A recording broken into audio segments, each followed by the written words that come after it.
When Georgia and Auburn get set to play, the iced tea's a little bit sweeter. The ribs taste a little bit juicier. And the fans, they just pour into Auburn because it's game day here on the loveliest village on the plains. It's the 110th renewal of this grand classic. The Auburn Tigers taking center stage here at Jordan-Hare Stadium. And here come the Georgia Bulldogs. It's our all-tell game of the week, featuring the Georgia Bulldogs, a club looking for a win, in desperate need of a win against the Auburn Tigers, who come in with a 9-1 record.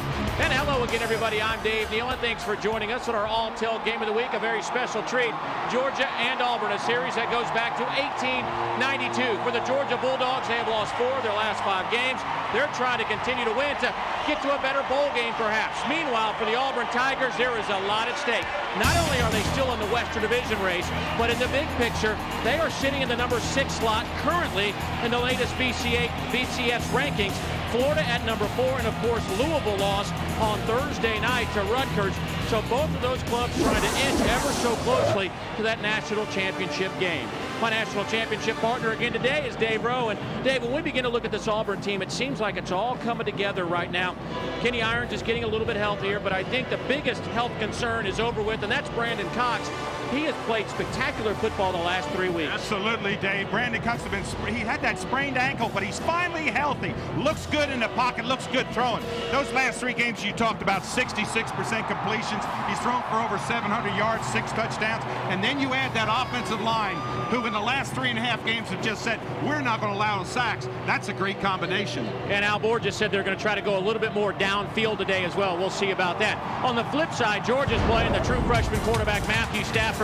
And you know, you're just going to have growing pains when you play a freshman. Yeah, absolutely, Dave. It's not been a smooth transition for quarterback Matthew Stafford. Yes, he has thrown for about 650 yards the last 3 games, but 8 interceptions. You can't do that. It's a learning period. The coaches say he has everything it takes, but it's going to take time.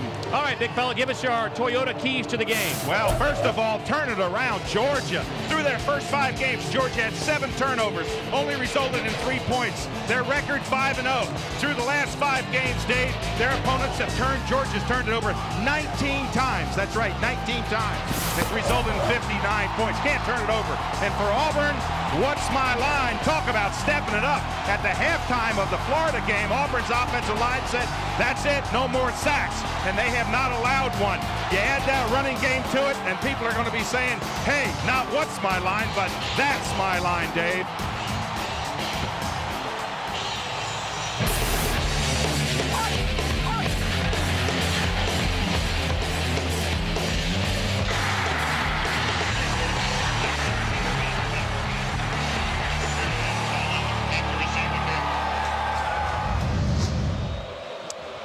It is Auburn and Georgia. The Bulldogs 3-4 in SEC play. Auburn 5-1. Auburn won the toss. They deferred, so Georgia will receive. And Matt Clark once again sails it through the end zone. 78% of his kickoffs have been touchbacks this year. Well, joining us again down on the sidelines is our main man, Dave Baker. Buzz, what do you got? Hey, Dave, on this Veterans Day, first of all, a big thank you, a heartfelt thank you to the men and women who have served to keep our country free. And speaking of Veterans Day, the only 2 times this series hadn't been played in 110 years, once during World War I, once during 1943. These two schools are close enough to drive to. There is great competition, not only for players, but among the fan base, and there is great competition out on the field in the best possible way. This is a super showcase for college football, Dave. Matthew Stafford under center. 16 of 28 last week. Pretty good numbers, but those 3 interceptions were devastating for the Bulldogs. First handoff goes to Craig Lumpkin. He loses a couple on the play. And Derek Marks led the way for the Tigers. Let's take a look at our Chevy starting lineups. And for the Bulldogs, you can expect to see a ton of Craig Lumpkin. He got off to a great start last week, but the Bulldogs went away from that running game in the second half. Muhammad Massaquoi, the receiver that needs to step up and play big today. Up front, this is an offensive line that has battled some injuries. One of those guys is Chester Adams. He has missed some games the last few weeks with an ankle. He's healthy. Michael Turner, who played for Chester last week, is not here with the team. He now has a bad ankle. 2nd and 13. Handoff Lumpkin off the right side. Gets it out to about the 24-yard line. And we'll take a look at that Auburn defense. The coordinator of that defense, Will Muschamp, the former Georgia Bulldog, will go like this today. Quentin Groves, he's just a danger on the edge. One of the better pass rushers in America. The linebacking core with the addition of Trey Blackman has been sensational. Will Herring, the former safety, moved to linebacker, leads the team in tackles. David Irons, teams are running away from him and throwing away from David Irons, and he's beginning to get a little frustrated, wants a little action.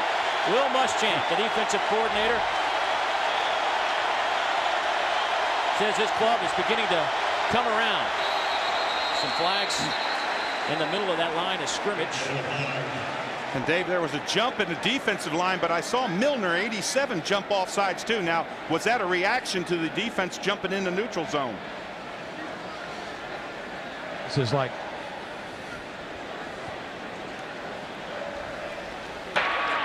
offside, defense, 5-yard penalty, still 3rd down.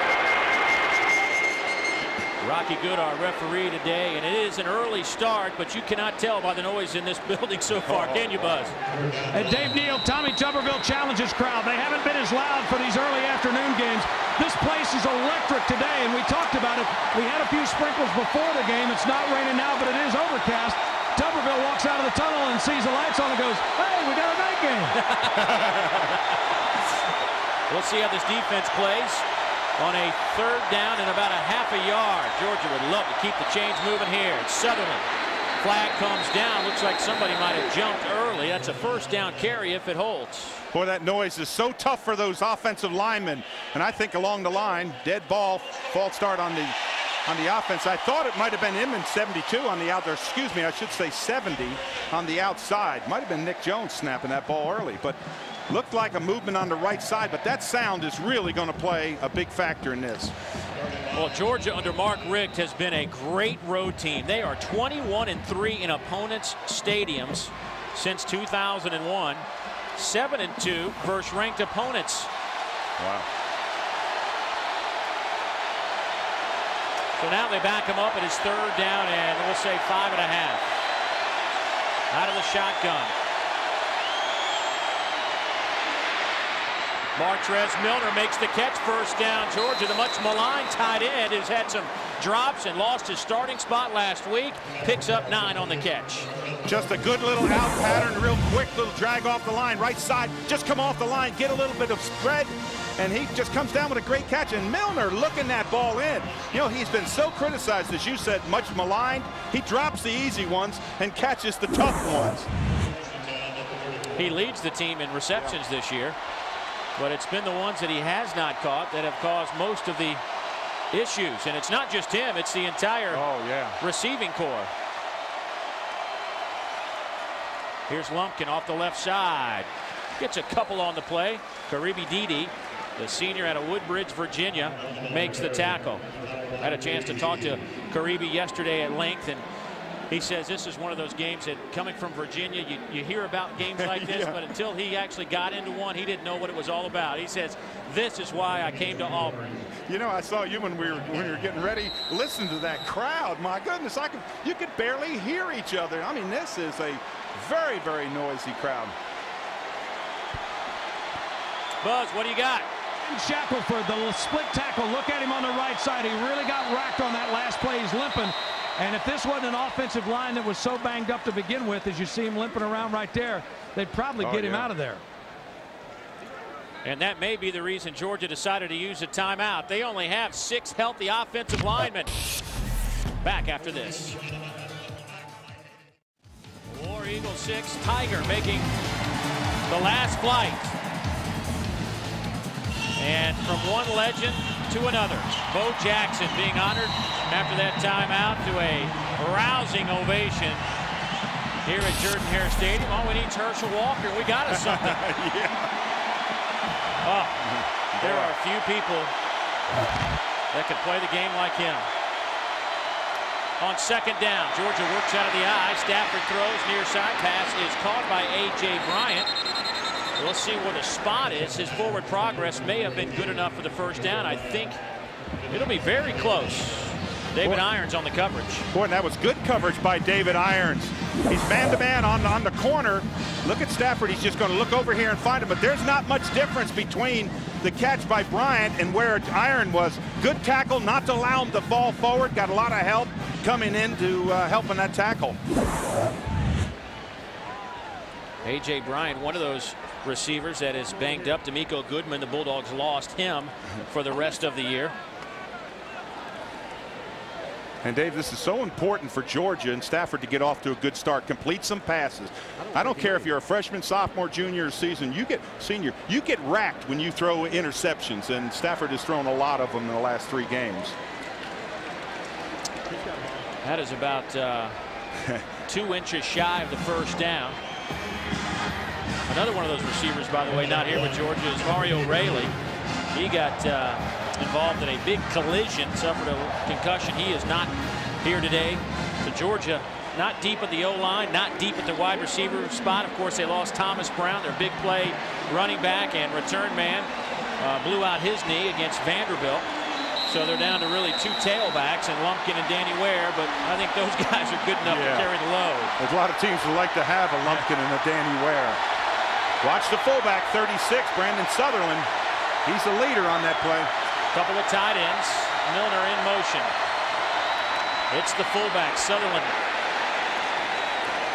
He can squat 650 pounds, so as long as he keeps those legs moving, he might have had it. And you know what? He got hit behind the first down marker, but exactly like you said, you see those legs just churning in there? He just started moving that pile all by himself. He's a force in there. He's a load. You talked about his strength. Look at that. He's hit behind the line, but look at that leg strength. You see him surging up in there?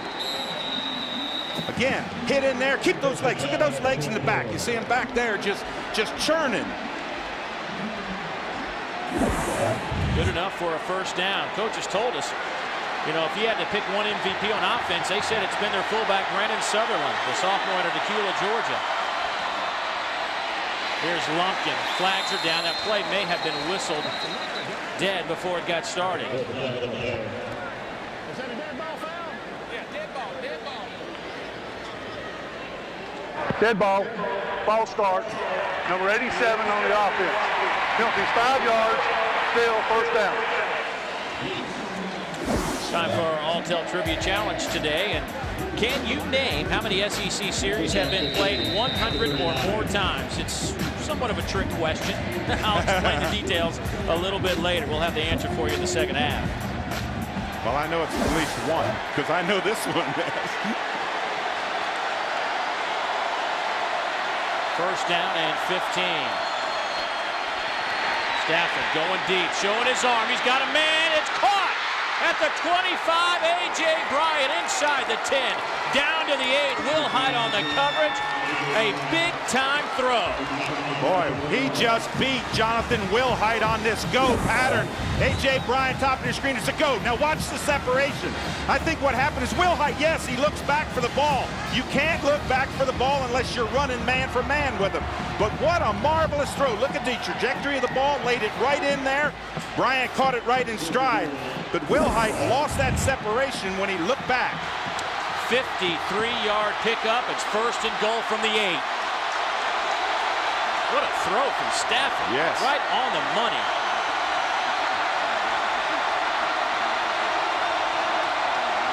Here comes pressure.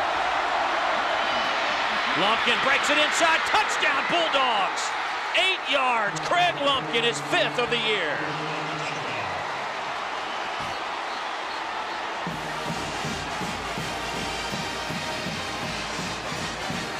Dave, what Auburn did is they brought outside pressure. You see it come from the outside there, and Lumpkin just broke it up. Quick handoff. The pressure, see the pressure coming from the outside? Lumpkin avoids the pressure because he gets into the hole so quickly. And credit those big offensive linemen up front opening up a hole.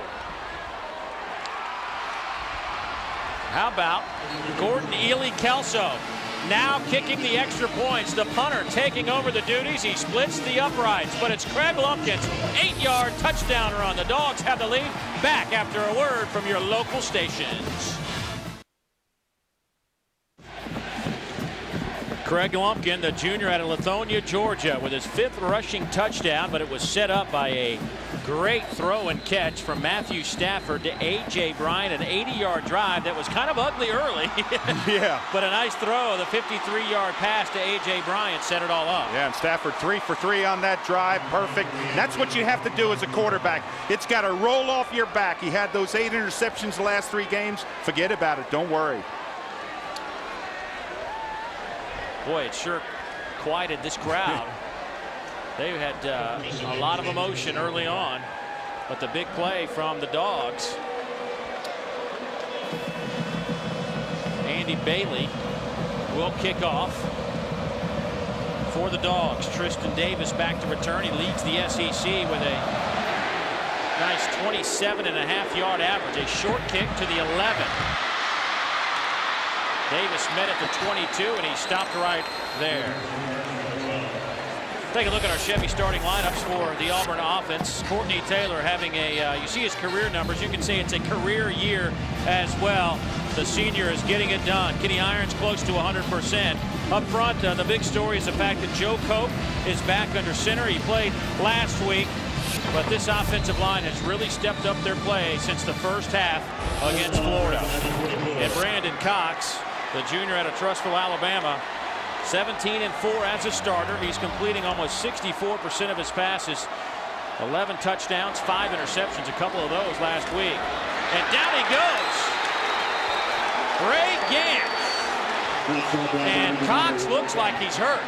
He's been bothered by an ankle all year long, and he may have twisted that up as well.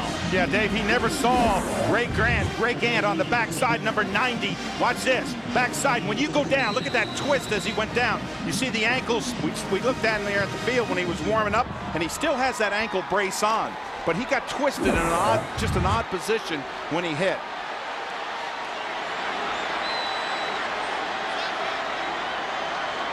Second down and 16. 4-man front, handoff left side. Here's Irons. He gets it out to the 25. Take a look at this Georgia defense. They have been put in some bad spots lately with all those turnovers. They've had to try to defend a short field, but Quentin Moses and Charles Johnson, the two defensive ends, have to play big today. Tony Taylor has been a man on a mission. He's just, the senior out of Watkinsville is doing everything he possibly can. 4 interceptions in the last 4 games. And the secondary, keep an eye on these corners. Willie Martinez, the defensive coordinator, says that he's got to have good cornerback play as Brian Evans gets the start today over Marcus Brown. Out of the shotgun. Cox.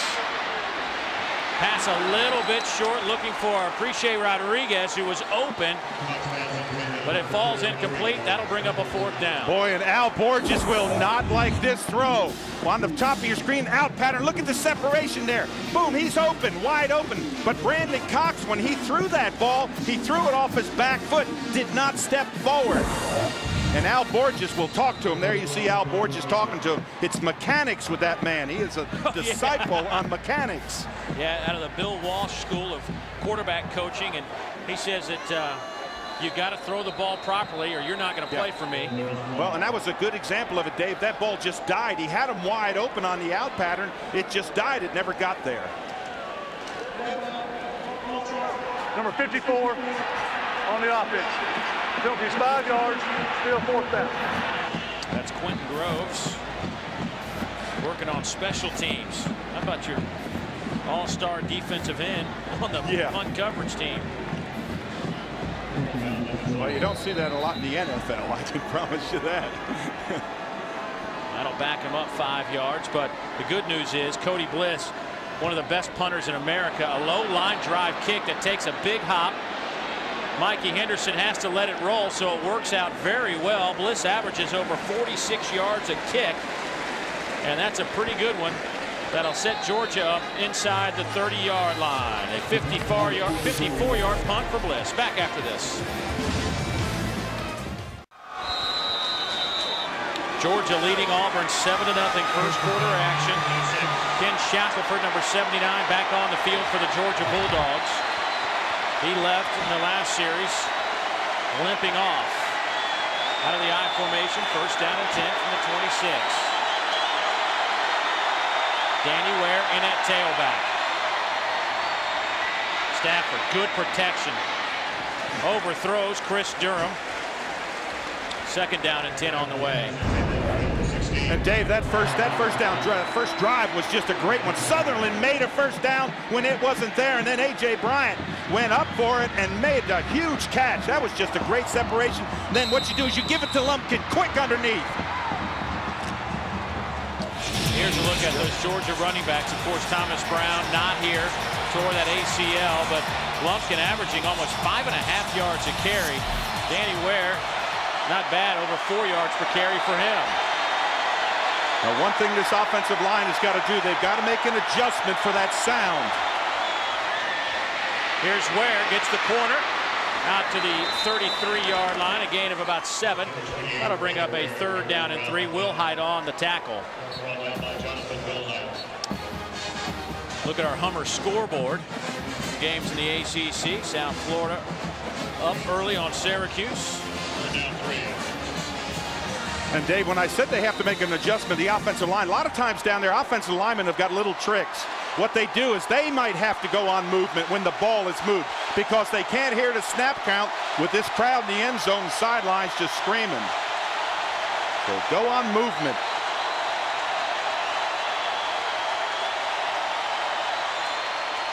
Four-man rush over the middle. Pass is caught by Massaquoi. 1st down. Wilhite on the coverage. But one of the things that the Georgia coaches have told us about Matthew Stafford throwing the Massaquoi is that he's got all the mechanics. And look at this. Sit back in there. His offensive line gives him time. Find Massaquoi. And they love that little dart across the middle. Massaquoi's a good-sized target. Catches that ball solid in there. Picks up that 1st down. That's what you have to do if you're Georgia. Move those chains. And that's Mark Richt's job today. Well, if Georgia holds on to the football, they might have something today. Yeah. Here's Ware, left side. Got a couple into that front wall of Auburn, led by Josh Thompson. And Dave, it was interesting as we talked to Karibi Didi 21 on the Auburn team yesterday. He said we have to know which back is in because they have different running styles. There's Danny Ware, number 28. His running style is run to the hole fast, look for the seam, explode through it. He said now when they bring in Lumpkin, number 6, it's a totally different ball game. He's always looking for the cutback. He said, so I can't play too fast across the ball. I've got to be slow and patient.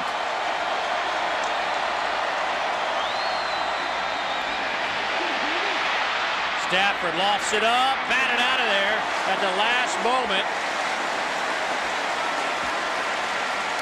Looking for a receiver down that sideline. Will Herring made a nice play from his linebacker position. Of course, the former safety, good at defending the pass, but a little touch pass. Yeah, good inside position by Will Herring. Let's check in with Dave Baker. Dave, remember what Will Muschamp said. He's a Nick Saban disciple. He likes to play that man-free coverage. But unlike the last time, the DBs are instructed not to turn around and look for the ball unless they can touch the hip of the man they're guarding. Let's see if they do a better job against it this time and what Stafford's recognition is like.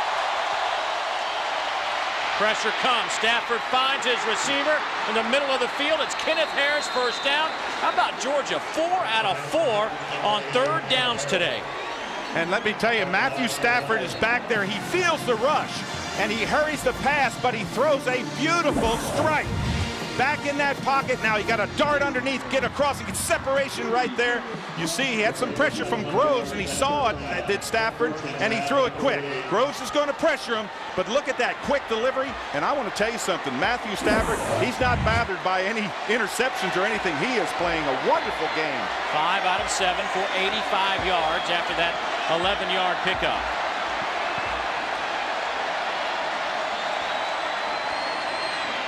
Stafford time again, going off that left side, and a flag. Oh, I thought there's a flag. It definitely looked like Massaquoi's jersey was being tugged by Jonathan Wilhite. Now, what they call that, Dave, is phase. When you're in phase with him and you keep that hand on him, but you can't push him, can't rip his jersey. But all of a sudden, Georgia, they know they have to go long. They're going to have to open up, throw the ball deep on this Auburn team, and so far it's worked. And maybe we can see a little bit of Jersey. That's in face when you put your hand on them. Pass interference, defense, number 24. Penalty's 15 yards from the previous spot, an automatic first down. Well, upon further review, there was a tug in the jersey, but it wasn't as bad as it appeared initially. I will say that. No, but there was a tug. No, I'll give you the tug. But that's just good defense. Stafford running. Loses the football. I think Auburn has it. Trey Blackman with his third fumble recovery of the year. Aaron Savage caused it. Turnovers, they will kill you.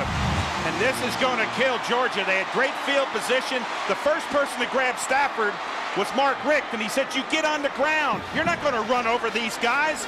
Look at that perfect hit right on the ball. That is great. That's Savage, number 2. Watch that helmet right on the ball. Look how high the ball goes.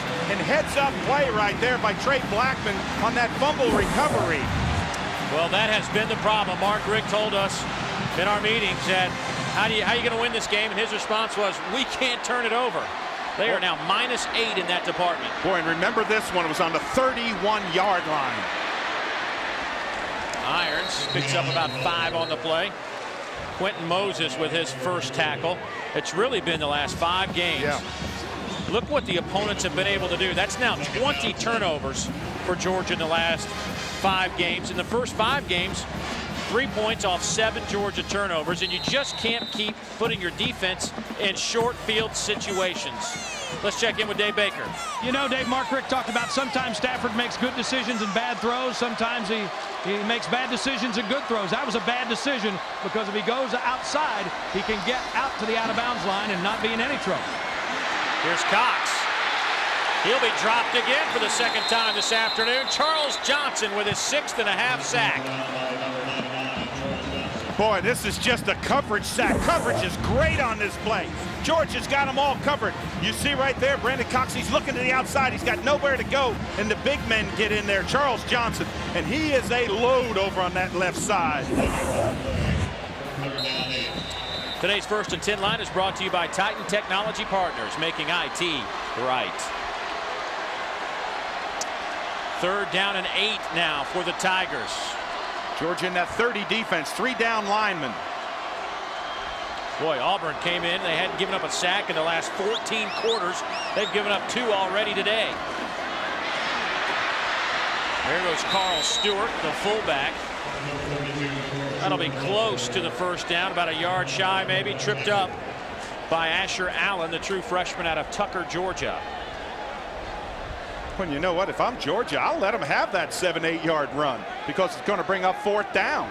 We'll see. It looks like Tommy Tuberville is going to bring in the punting unit. He's better. He has been very successful on 4th downs this year. He's 11 out of 14, which is 78% on the year on 4th downs. That is tops in the SEC. And Dave, I went down on the sideline before the game. I talked to Willie Martinez, the defensive coordinator for Georgia. He said, Dave, I expect them to play their best today. If you can't get up for a game like this, you can't get up. Auburn will take a timeout on this 4th down and 1. And with that, we'll step aside after a message from Auburn and Georgia. Georgia 7, Auburn nothing, and here comes the offensive unit for Auburn. Tommy Tuberville figures, heck, we're Auburn, we can get a yard. We'll see if they can. 4th down and 1. Watch that yellow line. Flag comes down. Carl Stewart with the carry.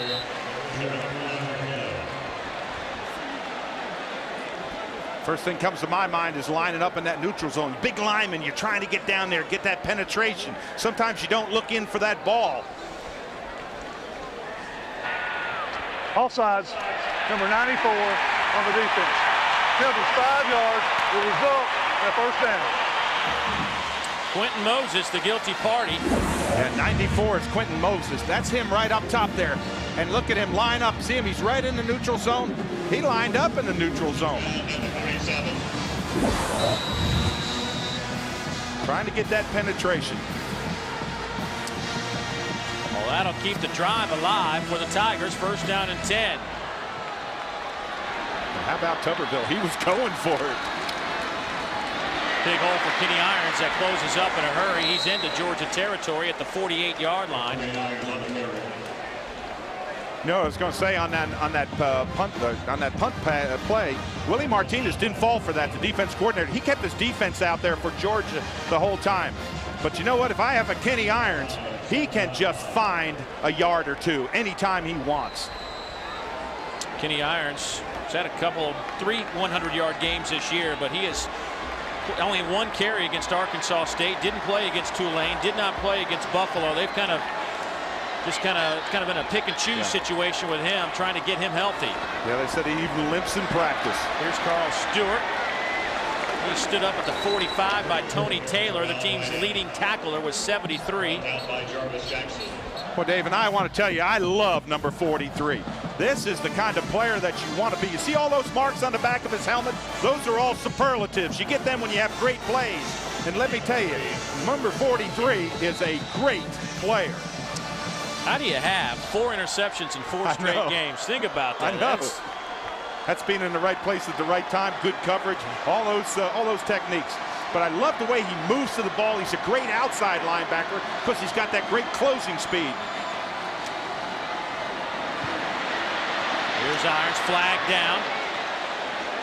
And on 3rd down and 2, Kenny Irons did not get the first down. Keelan Johnson and Tony Taylor converge for the tackle.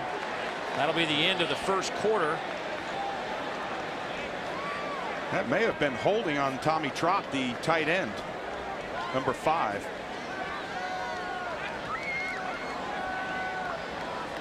I can promise you, whatever the call is, Rocky, the guy in that white hat right there, will get it right. Boy, did he get me on one last week. But he was right. Trust the referees. That's what John Madden told us. Yeah, along with some other things, I'm sure. What do you got, Rocky? Holding number 5 on the offense. It is 10 yards from the previous spot. Since we had an accepted penalty on the last play of the quarter, we will extend the quarter 1 play. You had that last week. Exactly. That's the exact one. I went down to the locker room and I talked to Rocky Good and I said, what was that call? And he said it was a play on the last. Now there's number 5. You see him over there? Watch the hole. Oh, look, yeah, see him pulling him down right in there? Can't do that. Got to let go of him. But this was the exact same play, a penalty on the end that they accept. You play 1 play with no time. Yeah, generally you think the end of a half or end of a game, but it's also the end of a quarter. How about that? 2 weeks in a row. Brandon Cox is picked off on the far side by Trey Battle. Inside Auburn territory at the 41-yard line. What a way to end the quarter for Trey Battle. He played this perfect, Dave. When the out pattern went, he stepped in front of him. He played the ball all the way. Long pass. The 4th interception of the year for Trey Battle. Georgia and Auburn, the oldest rivalry in the Deep South, continues today here in Auburn, and the Bulldogs with an early lead.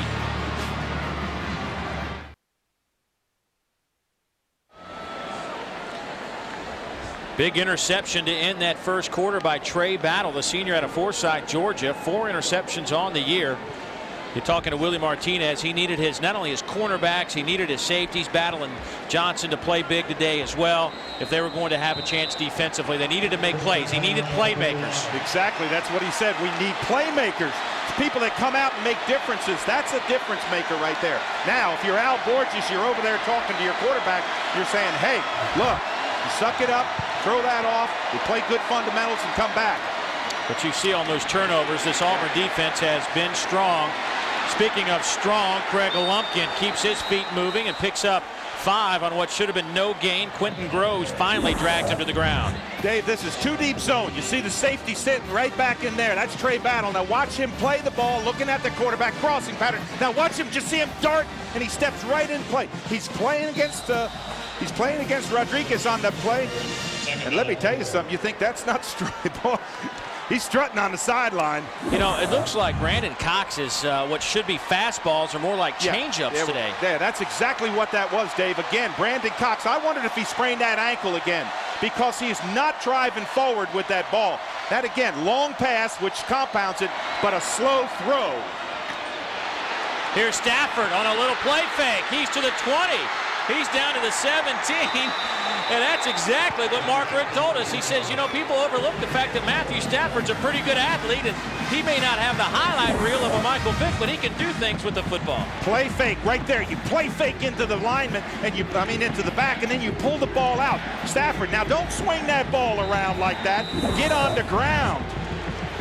Our first quarter stats brought to you by Lincoln Financial Sports, and you can see that Georgia with 112 total yards. Of course, 53 of that came on one pass play. Tommy Tuberville's club in a hole right now as Georgia's inside the red zone again. Now, don't force the ball if you're Matthew Stafford. Lofts it up, looking for Sutherland. He had him, but I think he was forced to throw it before he was ready because Quentin Groves was right in his face. Yeah, absolutely. He could not throw that ball delivered. He had 54 looking right in his nostrils. Georgia in the red zone this year. They have been very successful of late in terms of picking up touchdowns. They are 8 out of 9 in that department on the year. They are 6th in the SEC in scoring and touchdown percentage in the red zone. And that red zone look powered by Honda generators for the ultimate tailgating experience. And the man in the red zone who has been hot is Brandon Sutherland with 8 touchdowns. Little pitch for Danny Ware, and that loses a yard. Boy, did Will Herring play that well. Number 35, we talked about him. You said earlier, safety came up the linebacker. You can't play it any better than that. I mean, he just slides right along, offside. Now look at Herring, break down, get in that position. Good slide right there. Hold on until you get help. That's the way you play outside linebacker. Herring now 50 stops on the year. He leads the team in that department. 3rd down and 12. Georgia today, they have been perfect in that department. They came in 8th in the league in 3rd down conversions. And Auburn put a lot of pressure. They practiced a lot of blitzes yesterday. See if they come with pressure. And Lumpkin tripped up down to the 15-yard line. That'll bring up a 4th down. And here will be an interesting situation for Georgia because Gordon Ely Kelso won the place kicking job. Now, Gordon Ely Kelso is one of the better punters in the country. Andy Bailey had been struggling of late. So this week, Mark Richt decided to try his punter in that department, and Ely Kelso won the job. Now, he kicked and punted in high school, but he has not kicked a field goal on the collegiate level. This will be from 34. And he looks like he's done this before. It's up and good. And Georgia's lead has been stretched to 10. Mark Richt on the road. He's found the magic before. Will he have it today?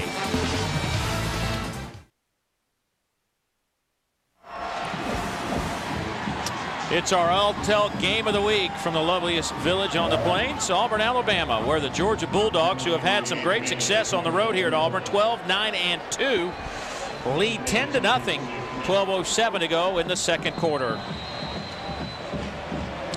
Brandon Cox, see what has accompanied him today. A couple of sacks, an interception, and an incompletion in his 4 pass attempts. But remember, right out of the gates, he got brought down and came up limping. That may be a factor.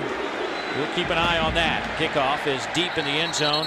Tristan Davis will take a knee, and Auburn will bring it out to the 20-yard line. Let's take a look at our Firehouse Subs home field advantage of this game. And as is the case around the SEC, it seems like every year a facelift to a stadium, making them that much bigger and bolder. And Auburn's no different. $30.5 million on the west side. The only thing I didn't like about it is now I'm having to park 50 feet away from where we were, right here. 50 feet away. Yeah, well, they took our spot where we used to park our truck, too. Did they think about that? No, just... Oh, it's a great addition. It is a beautiful, beautiful facility. Auburn behind the 8 ball. Hands it off to Kenny Irons. Cuts it back inside to the 25. A gain of 5.5 maybe. Trey Battle brings him down. Dave, I keep on looking over at Brandon Cox. I'm trying to see if he's limping. I don't see he's limping. He does have a sleeve and a brace on that ankle, but I don't see him limp. They taped it on the outside. They used dark paint to make it look like it's a black shoe, but I don't see him limping. He was so immobile earlier in the year that Al Borges says it really affected his play calling. He didn't throw many deep balls, didn't throw many passes or 7-step drops. And where did he get the interception? On a deep ball across the field. Here's Kenny Irons. He picks up the first down. That'll move the chains. Tony Taylor with the tackle. Boy, Joe Cope got a great block on that play. Gets a play. Cope is number 50. He's the center. Look at him, see him move across there. Now get to the outside. Cope got a great block downfield. He was still driving. He was pushing Cade Weston, 91. Good to have that big center back in there for Auburn. Jason Bosley did an admirable job, the sophomore out of Huntsville, Alabama, replacing Joe Cope. But it's when you get the quarterback, as Tommy called him, of the offensive line. Tommy Tuberville said you just can't go without your starting quarterback. It makes it hard. Kenny Irons left side. Now he's running like the Kenny Irons of old. A gain of 9.5, maybe 10. That may be good enough for a first down. And you know, I saw another 2 good blocks. I saw a good block by Joe Cope, the center. See him lock onto 54 there, scrape. Now you see the scrape off. And that right there, that's King Dunlap. Gets the good block out in here. Kick out, look inside, find that little seam. We talked about the different running styles. This is good running style. Kenny Irons, he can make something when he doesn't even see it. He waits for it, he's patient. I love the way he runs the football. Now, the 12th Auburn rusher over 2,000 yards. First down and 10. 5-man front for the Dogs. Handoff right side. It's Irons again. Cade Weston leading the way for Georgia. Now, I was watching that inside. I'm watching Joe Cope a lot. That time he didn't reach across and get Cade Weston. Weston slid the line, stayed square, was pushed right into the hole and made the tackle. Sometimes the defense wins, sometimes the offense wins.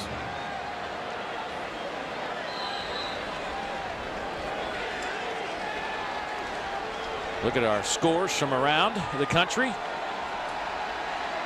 South Florida still up 7 on Syracuse.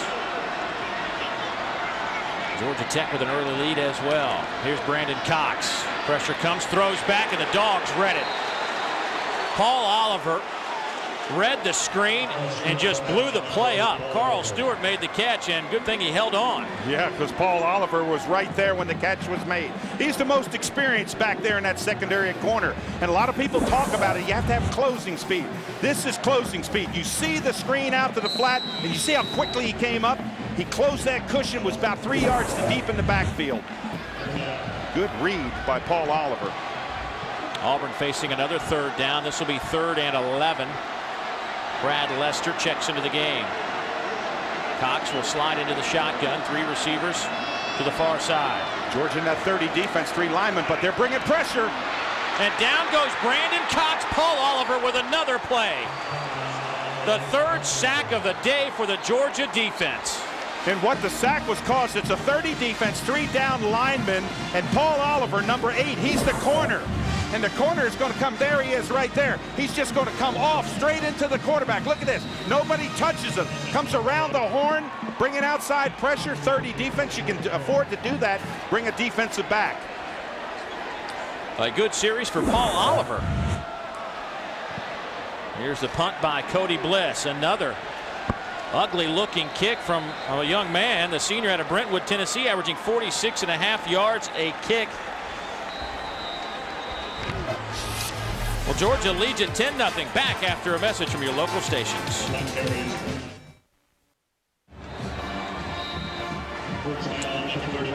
(10-0) Georgia leading Auburn. And the Dogs have the football again at the 35-yard line, working out of the I formation. Lumpkin in at tailback. Stafford to throw, out pattern to Massacre. Makes the catch at the 45-yard line. That'll be very close to a first down.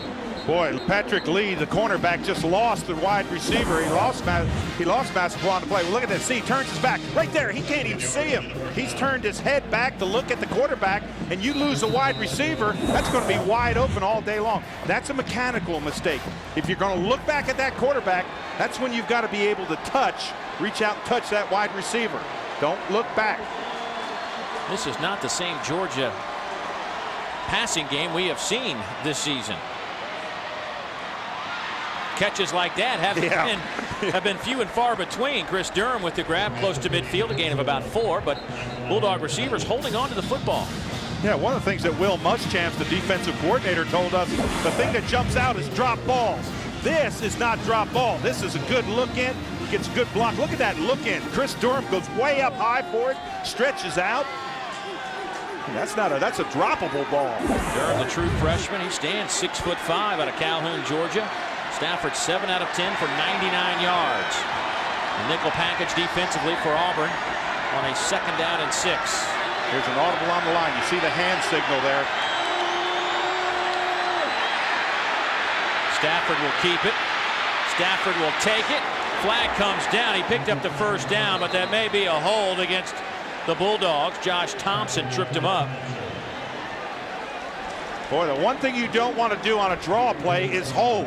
What you do on a draw play, those offensive linemen, they drop back and let those defensive linemen turn, and then they push them to the outside. When you hold them on that play, it's going to bring back a great gain. Holding offense, number 75. Penalty 10 yards from the spot of the foul, still 2nd down.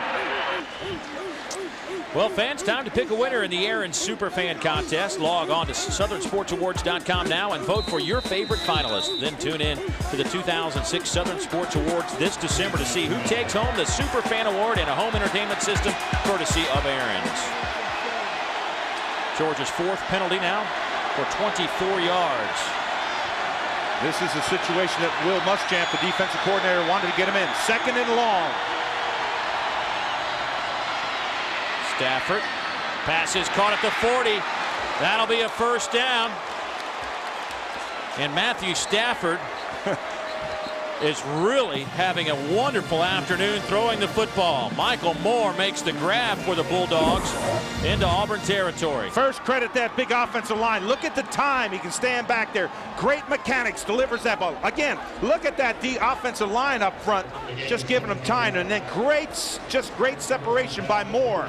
Again, come down, he gets the separation right there. Look how far now, that's 2-3 yards. All you can do is push him out of bounds on that play. Well, that's pretty good, Dave. 8 for 11, 115 yards. You'll take that. Stafford will throw it again. Pass is caught down at the 1-yard line. Kenneth Harris. It'll be 1st and goal, Bulldogs, but a flag is down back at the offensive line. Hold everything. I think that's going against Auburn, because I saw Matthew Stafford jumping up and down. He heard it first. He heard the 2 referees discussing it. Personal foul, illegal face contact by the defense, number 94. Penalty be declined, play stand. Dave Rowe, how about the catches we are seeing from this group of receivers that have been just decimated? We're talking about receivers that have dropped ball. You saw the penalty you could barely see the penalty, but look at this great concentration right on the fingertips. Kenneth Harris, and he's going against David Irons, number 4. Look at that, right on the fingertips. We're talking about a team that drops balls. That's not an easy catch. You're stretched out there, right on the fingertips. 1st and goal from the 1. Sutherland. Did he get in? We're waiting for the signal. Yes, he did.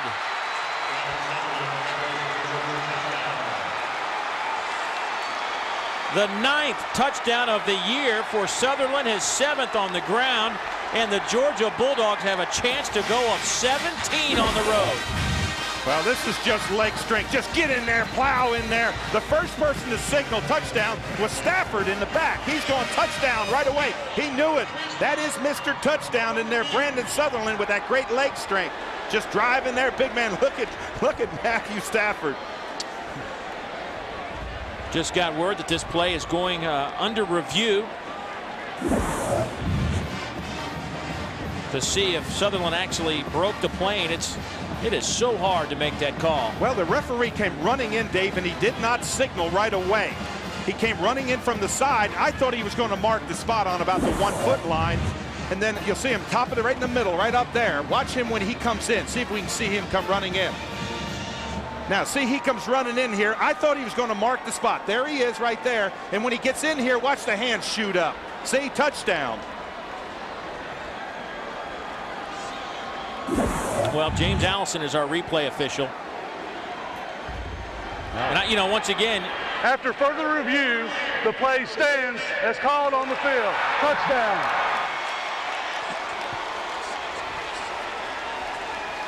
That touchdown set up by the 40-yard pass and catch.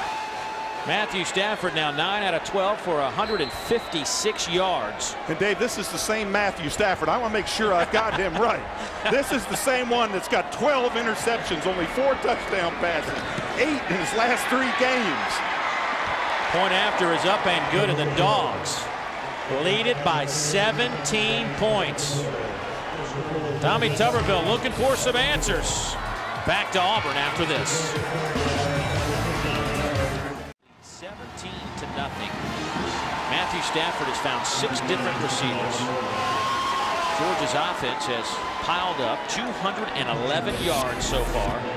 Auburn has accumulated just 35 yards of total offense today.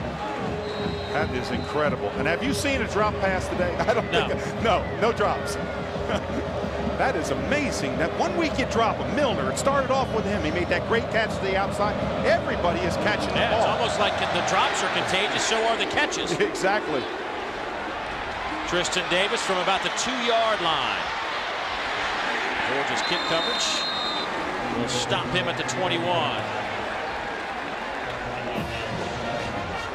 Willie Martinez's defense has been pretty solid today, Dave. They have given up just 35 yards, 3 sacks, and an interception. Absolutely, on that first sack by Gant. This may have been the one that sprained the ankle of the quarterback in there. Now, throw that ball out. Watch Battle. Plays that safety position just perfect. Sits back there, and again, here comes Oliver on another sack. They've got outside edge pressure. They're bringing pressure from the outside. Auburn has just not been able to recover. They haven't been able to establish a run game. Passing game is not working yet. Cox will stand in there and throw. This pass is dropped at the 45, and they'll say no flag. Trey Battle covering Rodriguez Smith.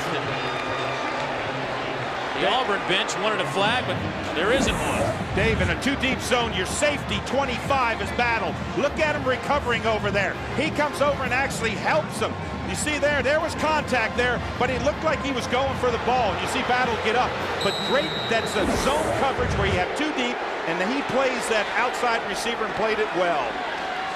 That'll bring up a 2nd down and 10. Brandon Cox today through the air, 1 out of 4, an interception. Now all Brandon Cox needs to do is start completing the ball. Get his running game going, start throwing some completions quick. That's through the arms of Courtney Taylor. That's a rarity. Courtney leading this team with 47 grabs on the year. Closed captioning is provided by IKBI Incorporated, building vision, building relationships. For more info, go to ikbiinc.com. Now, the first thing for those wide receivers is know the down and distance. 3rd and 10, you've got to make it to the 31-yard line. If you're going to run a pattern, they've got to stack up at the top there. Now they've got tricks. If you're going to run a pattern, you've got to get to that 30-yard line. Don't catch it short. Picked off. Trey Battle will take it to the end zone. Touchdown, Georgia, 30 yards.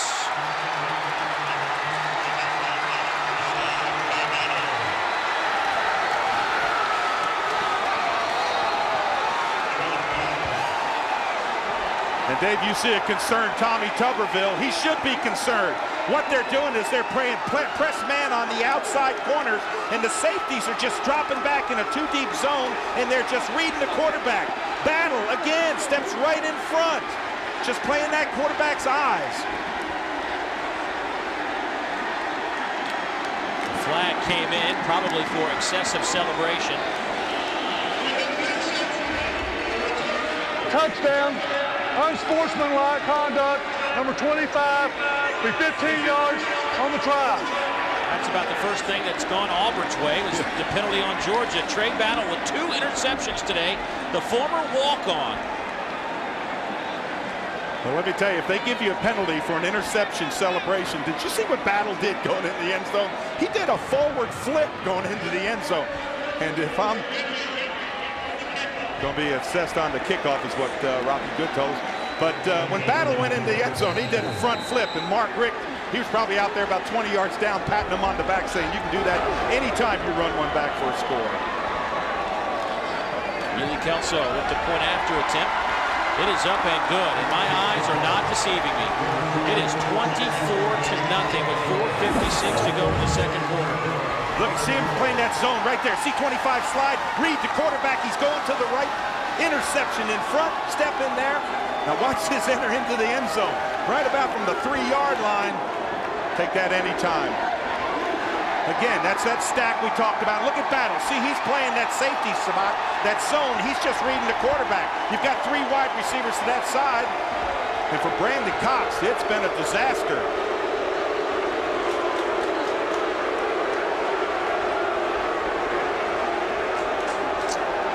That is a man that is searching for some answers right now.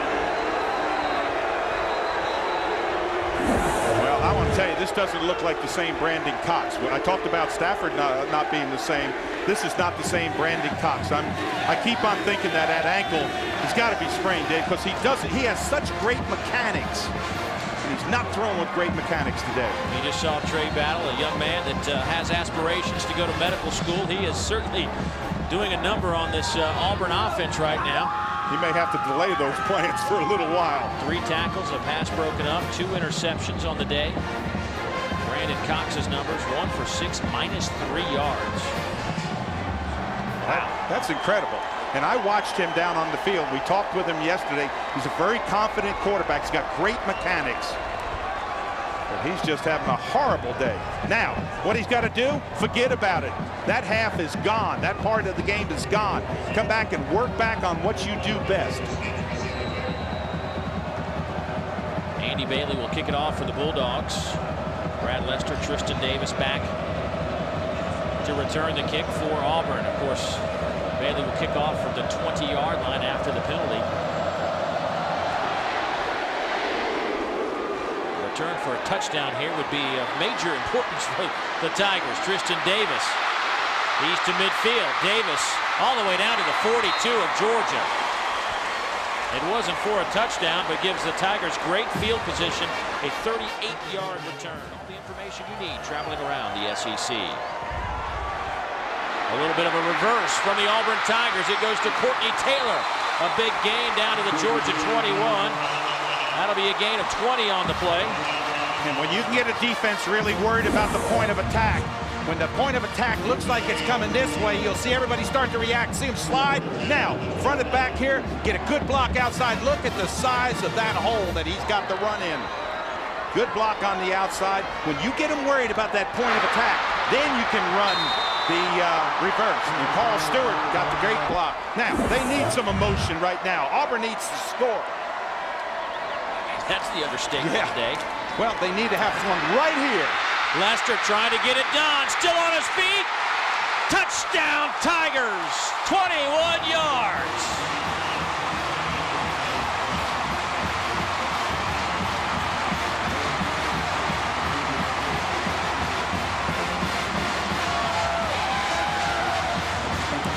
That's the way you get back in a ball game, one at a time. And how about Brad Lester on this play? You talked about him running just all over the place. He runs through tackles. That's Trey Battle, 25 to safety, who misses him. That'll get you back in a football game quick. Brad Lester averages a touchdown every 11 touches. That is the best in the history of Auburn. I'll tell you what I'd do. I'd give it to him about 30 times a game. John Vaughn with the point after. It's up and good. Brad Lester, the sophomore out of Lilburn, Georgia, picks up his 8th rushing touchdown of the year. It's a 21-yarder, and now Auburn's got some juice. We'll return after this message from the SEC. Veterans Day here in Auburn, Alabama, and Buzz said it early, but I think it's appropriate to say it again, and that is thanks to everybody that serves in our military. Amen. That has served. Amen. There's a fan showing up saying, my dad's serving over in Iraq. I love it. I'm here at the football game. I'll tell him what happens later, but what a wonderful tribute to your father. So Auburn will kick it off now. Georgia will have Asher Allen returning this kickoff. He stands at the goal line. Matt Clark sends it to the left side. That is an absolutely perfect kick. Left corner of the end zone, unreturnable, another touchback. It's been interesting. Will Muschamp talked about the fact that Stafford could really react well to the press coverage. He talked about playing a lot of too deep and doing what he called clouding the picture. He hadn't done that. It's been crystal clear for Stafford so far. It has been crystal clear. Danny Ware with the carry. Josh Thompson brings him down, a gain of 4. Well, these wide receivers are getting great separation. We talked about that press man coverage, but you got to be able to cover them and his offensive line's giving him time to look downfield. He's not being pressured. He's making good decisions. This is a heck of a game for that young quarterback, Matthew Stafford. Pretty good numbers to this point, but a lot of football left. Hey, that's the truth. You don't want to make a mistake in this situation. And Stafford is one, he's made mistakes. He's forced the ball in. Ball sweep. Danny Ware nowhere to go. That'll bring up a 3rd down at about 6. Will Herring led the charge for the Tigers. It's interesting to watch this Will Muschamp Auburn defense. He plays this. We play 4 to 5 fronts. We slide along, but we just want to keep it simple because we want to play wide open, Dave. Yeah, they simplified their scheme a few weeks ago. Says there, guys, he doesn't give them that much to think about during the game. He just wants them, as you said, to play wide open. Yeah. And this is one of the wide open plays. 3rd down, you got to get a pass rush there in 30. 3 down linemen. But look at the number of people up on the line. You think they're going to bring pressure? They got 7 guys up there. Play clock down to 2. They get it off. Stafford going up top. Looking for A.J. Bryant. It'll be incomplete. Good coverage on the play from Patrick Lee, the junior out of Miami. Pressure came from Tharibi Didi, and Georgia will have to punt. What Lee did that time is he played the man. This is good protection up front. They did bring 6 people. He got hit late, but Patrick Lee played it well. He didn't look. He looked at the receiver. See him looking at the receiver? Don't look back. Get those hands up in between his arms. That's the way you play when you lose them, is when you turn and look back. Trey Smith back to return the punts today instead of Robert Dunn.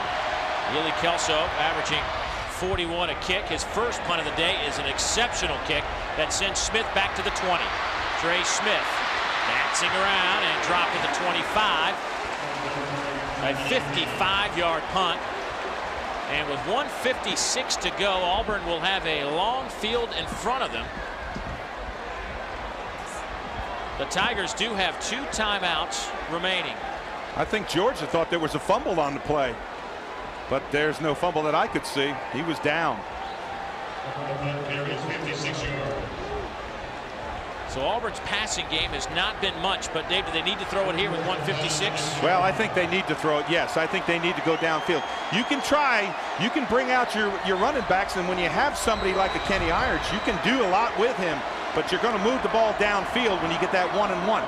Like that situation right up there at the top of the screen. That's 1-on-1.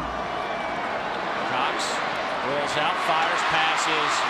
Caught by Courtney Taylor. That'll be close to the 1st down. He does get out of bounds. Keelan Johnson on the coverage. What Auburn did that time, Dave, they ran him deep. They ran that outside man deep and cut Courtney Taylor underneath. Picked up 1st down, 12 yards. How about this? That was Auburn's first completion for positive yardage today. Wow. Wow. That's amazing. And I mean, you're talking about Brandon Cox. You're talking about somebody that is an outstanding quarterback. Courtney Taylor and Brandon Cox have hooked up this year 48 times, and Courtney Taylor, 98 of his receptions, career receptions, have resulted in a 1st down. So if you're looking for 10 yards or more, go to 86. I think I would. Pressure comes, down goes Brandon Cox. Ray Gant with his 2nd sack today, the 4th by the Bulldogs. Stunt inside, and that's what brought Gant just clean. Tackle, tackle, stun inside. Watch 90. Watch how quick he comes. Look at it. Just a big hand inside. I mean, he just froze Duckworth, number 76. Boy, that's a big head swat. What he does is hit on his shoulder, rip underneath, and he's just flying right up the middle. Ray Gant, his last go-round in the Auburn, Georgia series, the senior out of Chapel Hill. Well, obviously, as we head down the home stretch here of the regular season, these are the undefeated teams. We are now down to just 4 with Louisville going out of the picture. Of course, Ohio State and Michigan will play at the end of the year, and Rutgers still has to take on a West Virginia team later. And so with that, you look at the one-loss teams. There are 11 on that list. Now, of course, some of those teams will fall off because there will be some matchups between those 11 teams along the way. But you know, Florida and Auburn certainly have a beef when it comes down to the bowl championship game if they continue to win their football games. But right now, Auburn's trying to dig themselves out of this hole. But another interception isn't going to get it done. It is Trey Battle with his 3rd pick of the day. His 3rd pick of the first half.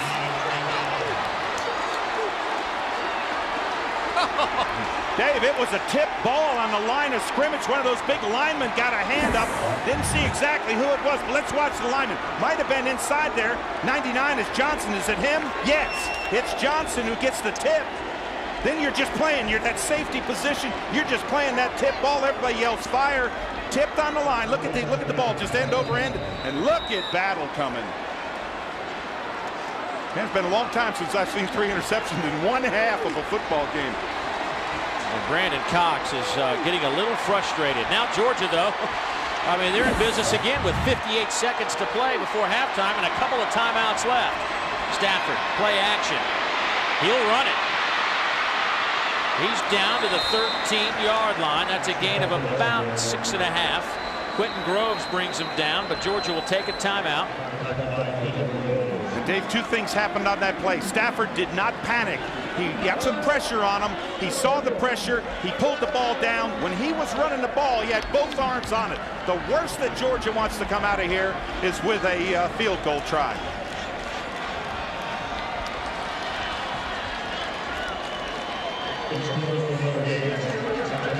Georgia working with a short field. They are doing to Auburn what has happened to Georgia during this losing 4 out of 5 games. Auburn's coughing it up and putting their defense on the field in short field situations. And you look at Georgia inside the red zone this year, 21 touchdowns and 34 opportunities.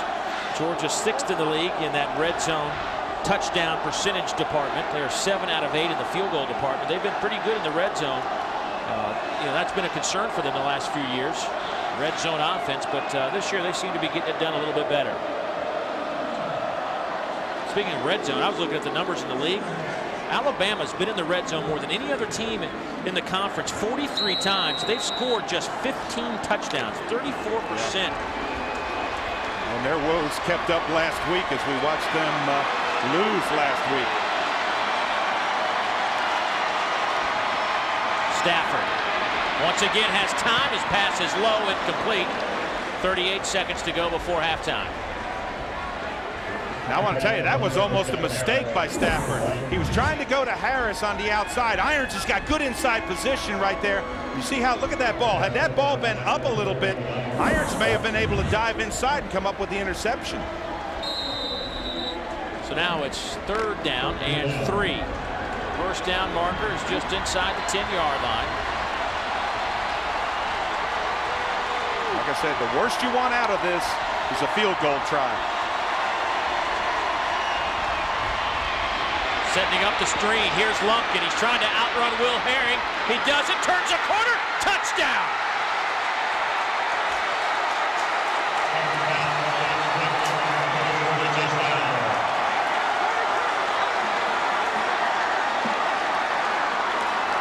I really cannot believe what I'm seeing. Georgia came in averaging 24 points a game on offense. They're about to put number 31 up on the board in the first half. And you may have seen the stiff arm of the year as you watch him come around here. Watch the stiff arm on Herring right there. Herring's got good position. Look at him just push him away. Getting those blocks downfield, running in the end zone. Point after his block, Georgia will fall on it. So what was a pretty flawless first half for Georgia. That's about the only blemish was the blocked point after, but Craig Lumpkin, Georgia set up the screen on a 3rd down and about 5. And it was really Lumpkin who made this all happen. Yeah, watch Lumpkin on the slide out. There he goes sliding out in the flat. Now watch Herring come up there. Whenever somebody gives you that stiff arm, what you do is you grab the arm. What happened down now? He got good blocks downfield, but what happened on the play is Herring came up and got stiff armed and grabbed nothing. Right in here, watch this stiff arm right there. What you do is you grab that arm and use that arm to pull him down. You're just trying to save a touchdown. 30-7. Let's check in with Dave Baker. Hey, Dave, it's been so difficult. You can see out there in the middle of the field, the officials been running around so much. Chris Conley, the side judge, pulled a hamstring. So he's going to put the headset on now and keep the clock until they can take a look at him at halftime. And you see Terry Walters, the alternate, who's coming into the game now. Buzz, don't pull your hamstring off. Yeah. I know you're not going to move that much, but hey, Buzz is up and down the sideline. Buzz, tell him. All right. I believe that most of the members of the broadcast crew get out early on game day for some exercise, except for perhaps the play-by-play announcer. Oh yeah, you had to go there, didn't you? I know, young kids, and you're up with the kids at night, and I know you like to get your sleep when you're on the road. You're giving away all my secrets. And I know Mary Margaret appreciates that help during the week at 3 in the morning. It's kind of like, shucks, they got to travel again. All right. Tristan Davis at the goal line. He's out over the 25 to the 28-yard line. Tony Taylor makes the special teams tackle. And with 18 seconds to go, the clock will start as soon as we are set for play. And Dave, in this situation like this, if you're the defense, you practice this. You practice a deep zone where you drop back 15, 20 yards, get a couple of those safeties, just play deep. Yeah, maybe they're just going to allow the clock. Yeah, they're just going to allow the clock to run down. You know Georgia's not going to make a mistake in this defense. Brandon Cox with a half he would just as soon forget. 2 out of 8 with 3 interceptions and 7 yards. Let's check in with Dave Baker. Mark, I know you got another half of football to go, but seeing as what you've been through the last month, that was an amazing 30 minutes. That was a good 30 minutes, and that's about it. Very pleased with what happened, but as you say, it's a 60-minute ball game, and we've been up before. We were up against Tennessee, and it wasn't good enough that day, so we better keep going. There were a lot of questions about Matthew's decision-making. He's made all the right decisions so far. Well, like we said, it's 30 minutes of football so far. All right, thanks, Mark. We appreciate it. Mark Rick, he's seen his team in this situation before, but right now they lead the 5th-ranked Tigers 30-7. The Georgia Bulldogs on top of the number 5 Auburn Tigers by a count of 30-7. Let's send it up to Dave Neal and Dave Rowe. Guys, the only people that could have come up with this scenario would have been guys in the Georgia frat house playing NCAA 2006. Yeah, this is, I guess, about as surprising a first half as we have seen in a long, long time, regardless of the game. Georgia looks like a team that certainly should be 9-1 and not 6-4. Well, they came off and started the tone. Lumpkin ran that one in after they completed that long pass. Then they came right back and Trey Battle. This defense has stepped up. They've been much maligned, but I want to tell you right now, they have really played solid defense up front, Dave. All of a sudden, back came Auburn. They scored on that Brad Lester touchdown. You thought, hey, they may be able to get back in this football game. But down the field came Georgia again. This little swing pass out to Lumpkin. And that stiff arm right there, that's the stiff arm of the year. Good blocking downfield. And they have literally taken control of this football game in the first half. Take a look at our Infinity first half statistics at 236 yards by Georgia, an impressive number. The one area of concern has to be Brandon Cox. 2 out of 8 for 3 interceptions, just 7 yards. Auburn has run the ball well. 79 yards on 23 carries. Dave, but they just have to sustain some drives. They're 0 for 5 on third downs. Yeah, 0 for 5 on third downs is not going to get it. You've got to move those chains. You want to get back into a football game, and the way you get back in is one touchdown at a time. That's what Tommy Tuberville's telling them in the locker room right now. Don't worry about it. Defense, you keep playing solid, but right now, one at a time. And we take a look back at our Toyota keys to the game, Dave. You remember that turnover situation for Georgia? They have turned it around. They have that one fumble. That's the only one. And for Auburn, what's my live? They've allowed 4 sacks. For 3.5 games, they hadn't allowed a sack. They only have 72 yards rushing, Dave. Well, Tommy Tuberville lit up the Auburn team at halftime against Florida. His club rallied. Will they do the same here? Stay with us and find out next. Georgia leading Auburn 30-7 as we are moments away from third quarter football. Moments ago, Dave Baker had a chance to catch up with Tommy Tuberville. Tommy, lots been said about that Florida halftime speech. What did you say to him today? It wasn't that. I mean, they're beating us off the ball. It's, you know, the thing about football is you got to play the line of scrimmage. And they beat our offensive line off the ball, and they created a different line of scrimmage on offense. And the same thing with our defense. I mean, we're not getting any pass rush, and we're not stopping the run. So it starts there, and that's what we talked about the second half. Thanks, Tommy. Appreciate it. Dave, it wasn't emotion. The team was jacked up to start this game. So yes, they were jacked up, Buzz, and it was just a matter of Georgia coming out here and doing what what they can do, playing good football.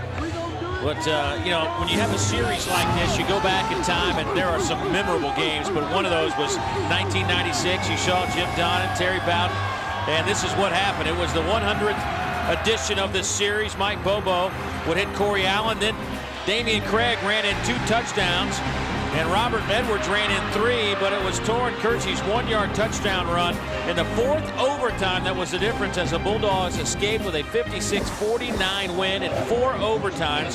That was the first overtime game, by the way, in the history of the SEC, and Georgia rallied from a 21-point deficit, which is why we show you that it can happen in this series. And in this series, the lower-ranked team or unranked team has won 6 of the last 10 contests. And we told you about the success Georgia has had here at Auburn, 12-9-2.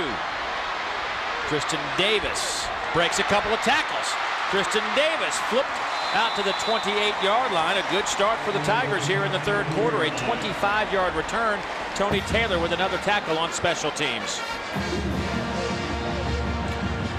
But Auburn fans realize this, that this Tiger club has been good in the final 2 quarters this season. You see the numbers, almost a 100-point differential in terms of scoring points in the second half. And they're going to need it in the second half. They've got to come back from a big deficit. Not what you expect out of Auburn football. The number of plays. Look at that. 3 and a punt, 3 and an interception, another 3 and out. You can't play like that. You've got to move those chains. Trey Battle actually has more catches than the Auburn receivers. His 3 interceptions is better than the 2 receptions by Auburn. Big hit, 3 yards down the line from Tony Taylor. And I'm just curious. I'm just, you know, Brandon Cox. We'll get to that in just a second. I was just going to say it's a good tackle. Watch this. Stay square. You love that. Tony Taylor. Boom. Stick him right up in there. Love that. Come from the back. Just pop him right up in there. But go ahead with your point. I wonder about Brandon Cox. Health. You know, you and I talked about it at halftime, and a lot of people in the press box did too. It just doesn't look like Brandon Cox that we've seen the last year and a half. No, because I look at his mechanics. I watched him in practice. He has wonderful mechanics, and he just looks like he's not throwing off that lead foot. He's not driving forward. A lot of reminiscent of the problems that he had during those 3 games when he had that sprained ankle. Let's check in with Dave Baker. When we were talking to Al Borges yesterday, he took a kinesiology class in college. He was very proud of the fact that he got only 1 of 2 A's from the toughest professor there. It was about baseball hitting. You hit with your hands, but you hit home runs with your hips. The same way with throwing, he believes, in this West Coast offense. He has a term, you got to get your screws in the turf. And when Cox had the bad ankle, he wasn't able to do that. And from down on the field, Dave, he doesn't have anything on that football today. No, he's floating it. You're exactly right, Buzz. You have to drive off that back foot. On third down and about a yard. I don't know that Irons got it. Tony Taylor with another tackle. Steps up in the hole. And here comes the Auburn punt team. Auburn now 0 for 6 on third downs. Boy, good position right there. You see those defensive linemen? One of the things that they have got to do, and Willie Martinez told us, is get separation. That's where you get that offensive lineman at arm's length where you can move to make tackles. They did on that play. 1 yard, they couldn't make it. Another tough snap, handled well by Bliss, but another shank. That's the kind of day it's been. Auburn might have the best trio of kickers between Cody Bliss, Matt Clark, and John Vaughn, but even they're going a little bit awry this afternoon. 17-yard punt. And Dave, one of my good friends was Ray Guy, and he will tell you that the fastest thing to mess up a punter is a bad snap, because they just do everything. They're synchronized. Catch the ball 2 steps, punt the ball, and they just, when they get out of that rhythm, that's when you see shank kicks. Here's Lumpkin. Got a hole off the right side to midfield. Picks up about 6 on the play. Trey Blackman makes the tackle. You know, as we watch Craig Lumpkin, the first thing that comes to my mind is I love the way he kind of stutter steps into the hole. He's running fast, but he gets that little moment when just when he's going to make that break, and you see those real quick feet. He doesn't lose any speed to the hole, but he has those quick feet. Bang, he darts and comes inside. Georgia has had a real struggle getting off to a good start in the second half this year. You look at their possessions. It has been 1 touchdown. That came against Ole Miss.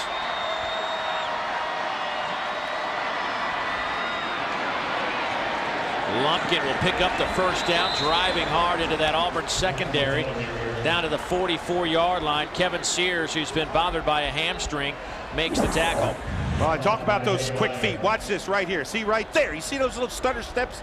But let me tell you something. That up front offensive line for Georgia right now, they are controlling the line of scrimmage. That was just a simple handoff in the 4 hole. You're just putting your head down, but Lumpkin getting to the hole. A lot of good average, 4.6 yards per carry. That's pretty decent. First down and 10.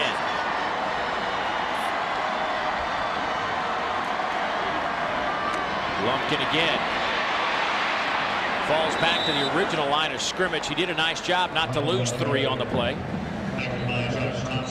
Boy, he really did. He looked up and he saw Quentin Groves sitting there, and he saw Josh Thompson, 97. He turned around and said, I better get upfield. I can't go around him. He had to give yards to go around him.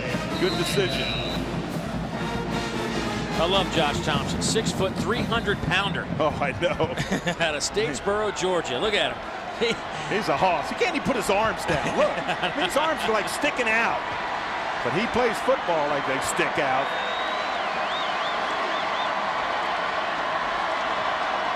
Here comes the blitz. Lumpkin, nowhere to go. Lost a yard.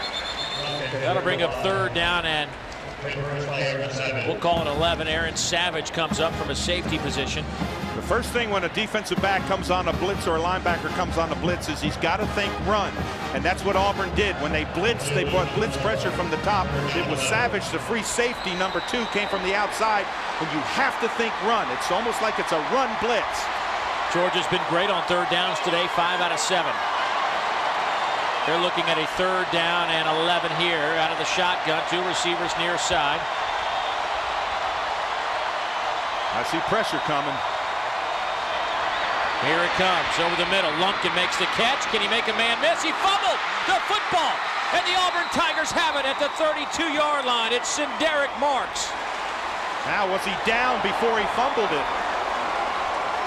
It looked like it came out as he dove forward before he hit the ground.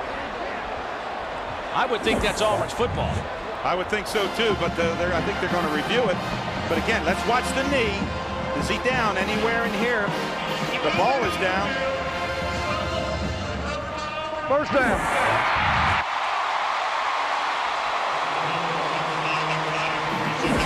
Dave, as we heard Rocky, what he said was the ball was fumbled. The ball hit the ground, but it can do that. The ball can hit the ground. Look at the knees, the hands. See, nothing comes down. No knees on the ground. Now there, the ball's already out. Second turnover today by Georgia.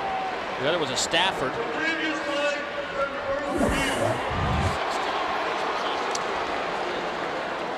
That is the 6th time. If this holds up, that'll be the 6th time the opening possession in the third quarter for Georgia has resulted in a turnover. Now this is what we saw. Tackle right there. Watch the knee. The hand can come down. The ball's down on the ground. When he starts to run again, the ball comes out. Yeah, that's got to be a fumble. I don't know how you. There's no other way. No. Well, there used to be the old adage that the ground can't cause a fumble. I think we'll know in just a minute here. They talk back and forth. That's really a great feature on this instant replay, is they have the ability to talk back and forth. What did you see?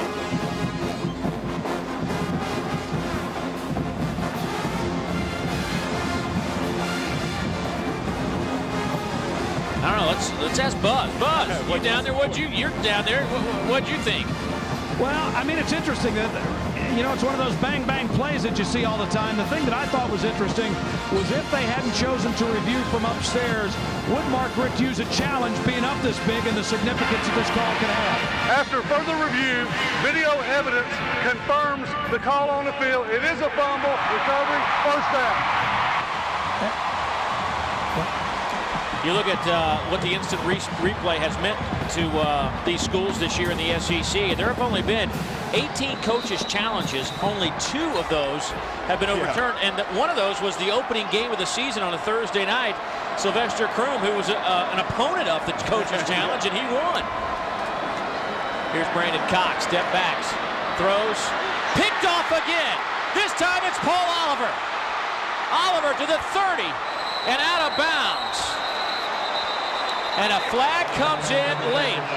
And now Brandon Cox mixing it up on the goal line. He's getting into it with Charles Johnson. People are scattered everywhere. Flags are everywhere. Buzz, what do you got?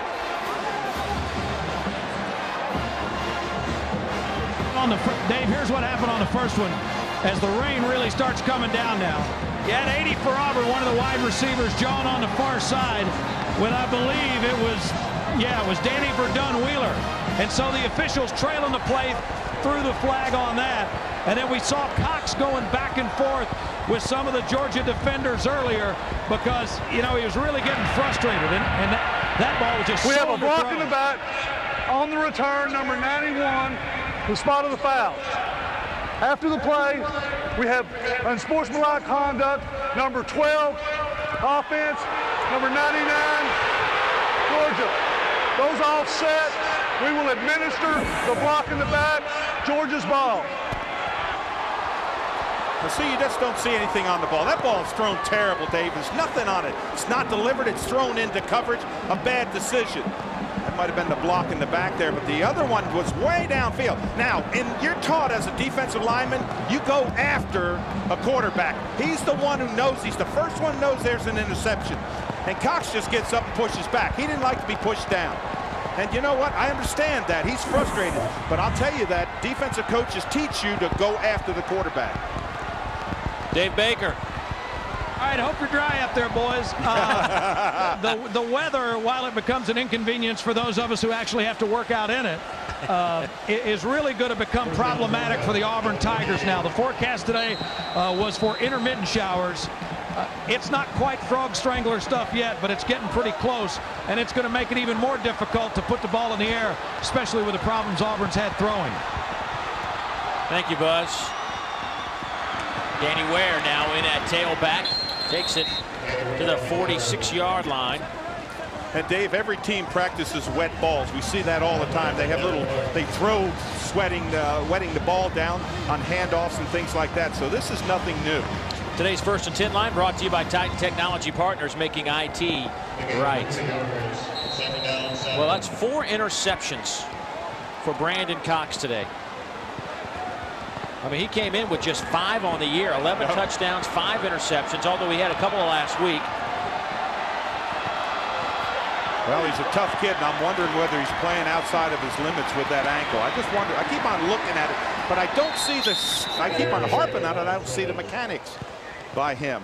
Derek Marks and Marquise Gunn converge on that tackle. That'll bring up a 3rd down and 7, and it is really raining hard now. I mean, this is the old gully washer. As long as we don't have lightning. Yeah, we've had the hour-long lightning delay. Yes, that wasn't much fun. As much as I enjoy talking with you, I could do without that. I appreciate that, buddy. I bet you Buzz is under an umbrella. There's no umbrella. No, my man is sucking it up. I see him down about 15. Do you? Oh, I see him too, yeah. How about you, Buzz? 3rd down and 7. Little quarterback keeper, open field. Stafford cuts back to the 20, fumbled the football. Auburn has it. Gerard Powers out to the 14-yard line. Will Herring forced the fumble, chasing down Matthew Stafford. That's his 2nd fumble running with the football, and it gives up a great gain by the Dogs. Dave, the worst place for a running back or quarterback to get hit is from the back. Will Herring is 35. You can see him tracking him down. Watch this swatch on the back. Look at Will Herring. Bang! He knocks it right out of there. Auburn will have it when we come back. You can listen in to Coach Tommy Butler's weekly meeting. The ponchos are out as the rain has lightened up a little bit. It was a 20-minute, 15-minute rain. And look at my man, Dave Baker. There is a guy that is committed and unhappy. Here's Auburn on a little reverse that worked well in the first half. Courtney Taylor to the 30, Taylor to the 40, brought down at the 45. The 2nd time that little reverse has been successful. Brian Evans makes the tackle, but a large gain of 42 for Taylor. Now you hope that can spur your offense. What they do is they're going to run back into the short side of the field. You see everybody sliding that way. Courtney Taylor comes around. Good block downfield. That's Carl Stewart, the big fullback. This is what it sounds like.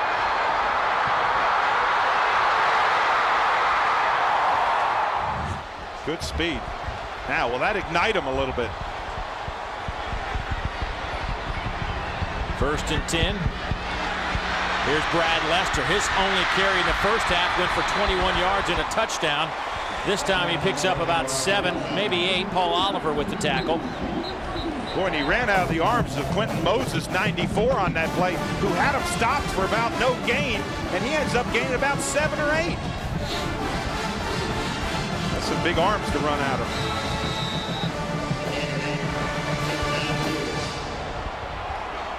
Brandon Cox, 2 out of 9, 4 interceptions, 7 yards. That's amazing. You would never think that. Little delay handoff. Here's Lester. He's got some running room. 1st down and more. He's down to the 35. Dave, just a lot of times you measure a running back by yards after contact. Lester got hit on about the 40-yard line and carried him. He never let his leg stop. This is draw play. Lead draw. Now watch, he gets hit right there, right? Look at that leg strength. And he picks up 5-6 more yards. Lester over 400 yards on the year, averaging 5 yards a pop. Today, it's a little bit better than that. Lester, 3 carries, 41 yards. Keep giving it to him. He'll line up as the I-back. Stewart, the fullback. Now they try to get the defense to commit by that hard count. Now he comes up, calls the audible. It's Lester, little delay draw. Not much. Danny Verdun Wheeler with the tackle. Let's take a look at our Q Motor Oil Power 25 and show you where the SEC stacks up. At 5 and 6 is Auburn and Florida, then 11, 12, and 13 Arkansas, LSU, and Tennessee, and a great day of football around the Southeastern Conference. Of course, later today, South Carolina travels down to Gainesville. Arkansas and Tennessee going at it. And a game I think is going to be interesting, and Kentucky has a bowl game riding on it, is Kentucky-Vandy. That's a big one. You're exactly right. Vandy, it's been a long time since Kentucky's had a chance at a bowl game. Brandon Cox, a strike over the middle. It's Rod Smith. That'll be a touchdown, Tigers.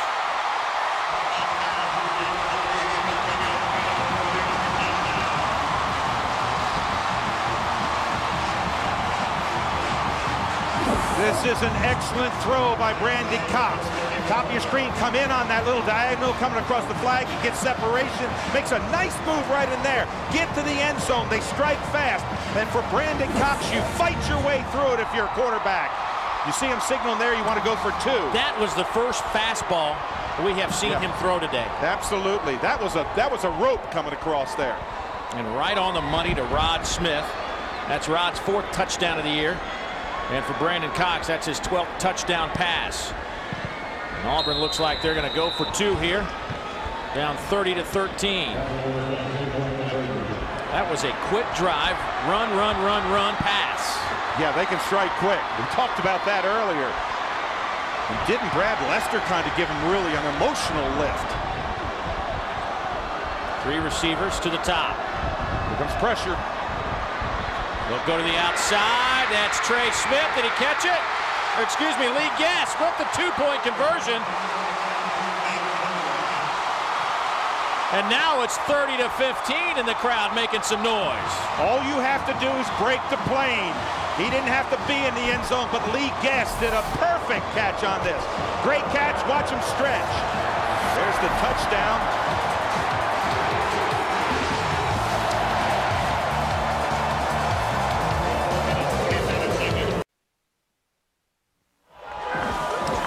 It's our all-tell game of the week from Auburn, where 87,451 have packed into Jordan-Hare Stadium, where on Pat Dye Field, the Georgia Bulldogs lead at 30-15. But the momentum has definitely swung back into the Tigers' favor. 2 scores down now. And here is Matt Clark kicking off with a booming leg. That'll send Asher Allen to the back of the end zone, where he will take a knee. Calling on their defense. That's what they want. Stop them, get good field position. They'll get it at midfield if they can get a 3 and out. Stafford throws, passes, caught by the tight end Martrez Milner. That'll be a gain of 5. Boy, that wasn't an easy catch by Milner. He did a good job looking that ball in. Question is, will Georgia forget about what happened in Athens against Tennessee in this situation? They led 24-14. They were just blowing away the Vols in the first 30 minutes, and then the roof came in, and as people have said, Tennessee then put a half a hundred on the board on them. Yeah, absolutely. I think they'll be fine. Georgia will be fine because their quarterback, Matthew Stafford, is having such a great game. They're able to run it, they're able to pass it, he's throwing passes, and nobody's dropping it. Here's Lumpkin running hard, picks up the first down out over the 30 to the 34. Craig Lumpkin is running like a man possessed today. He has earned the right to be carrying the football. Absolutely. And you know, we talked with Neil Callaway, the offensive coordinator. Ball protection is so important in this situation. A little bit of wetness on the ball. You've got to wrap that hand. There you see Neil Callaway. You've got to wrap that ball over, put that extra arm on it. I saw at that time when Lumpkin came through the hole, put that second arm up. First down and 10 from the 34. Clock at 2 minutes and 50 seconds to go here in the third quarter. Lumpkin breaks a tackle, trying to get to the outside. Gets maybe a yard, but that should have been about a 6 or 7 yard loss, but Lumpkin broke a couple of tackles. Derek Marks was one of those that had his hands on him. Yeah, Marks was in the backfield on that play. And so was Will Herring in the play, number 35. He was in the backfield. Look at this. They should have him right there, right? Look at Herring. He can't get off the block. He said, I'm being held. He's the outside backer on the play, number 35. And Lumpkin makes something, as you said, Dave, out of about a 5 yard loss. They'll give him 2 on the carry, so it's 2nd down and 8. Georgia will line up in the I formation.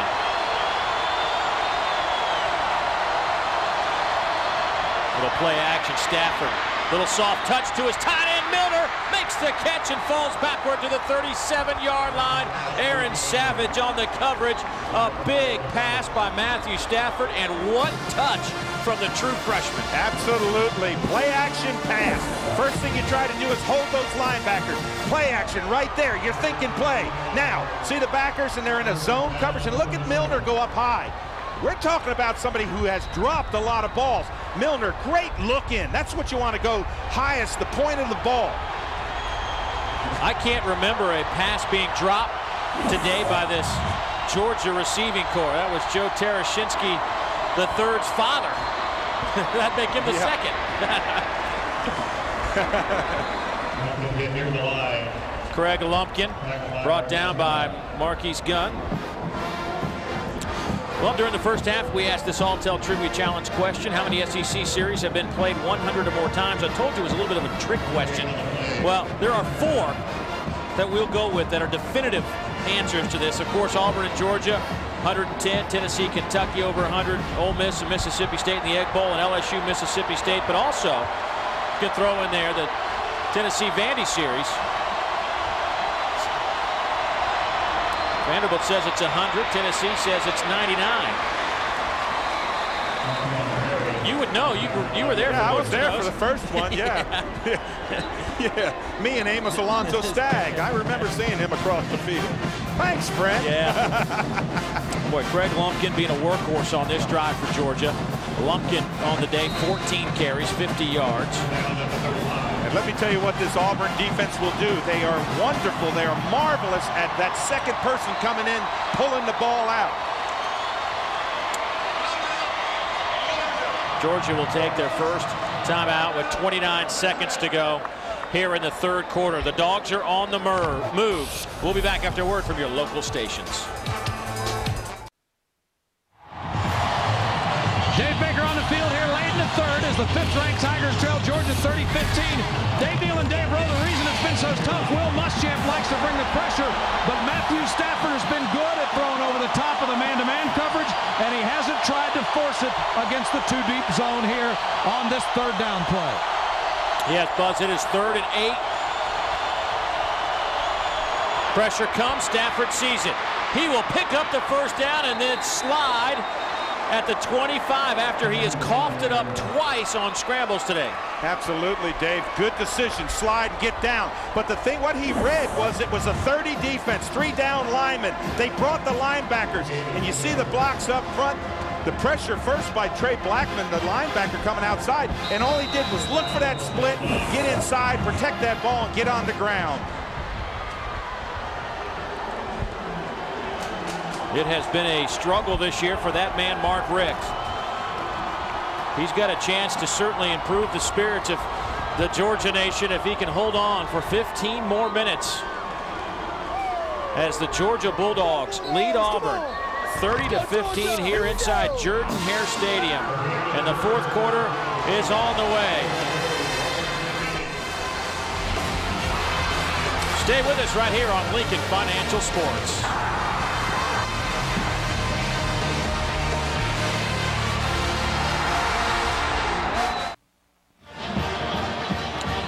Back at Auburn, where the Tigers trailing by 15 as we open the fourth quarter. Georgia at the 25-yard line of Auburn, first down and 10.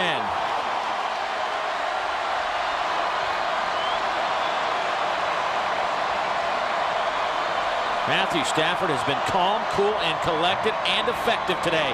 And he'll run the ball again. That'll be his 7th carry of the afternoon. He's closing in on 100 yards. A flag comes in that Georgia backfield opposite of where Stafford carried the football, and an Auburn player is down on the far side, right on that Georgia.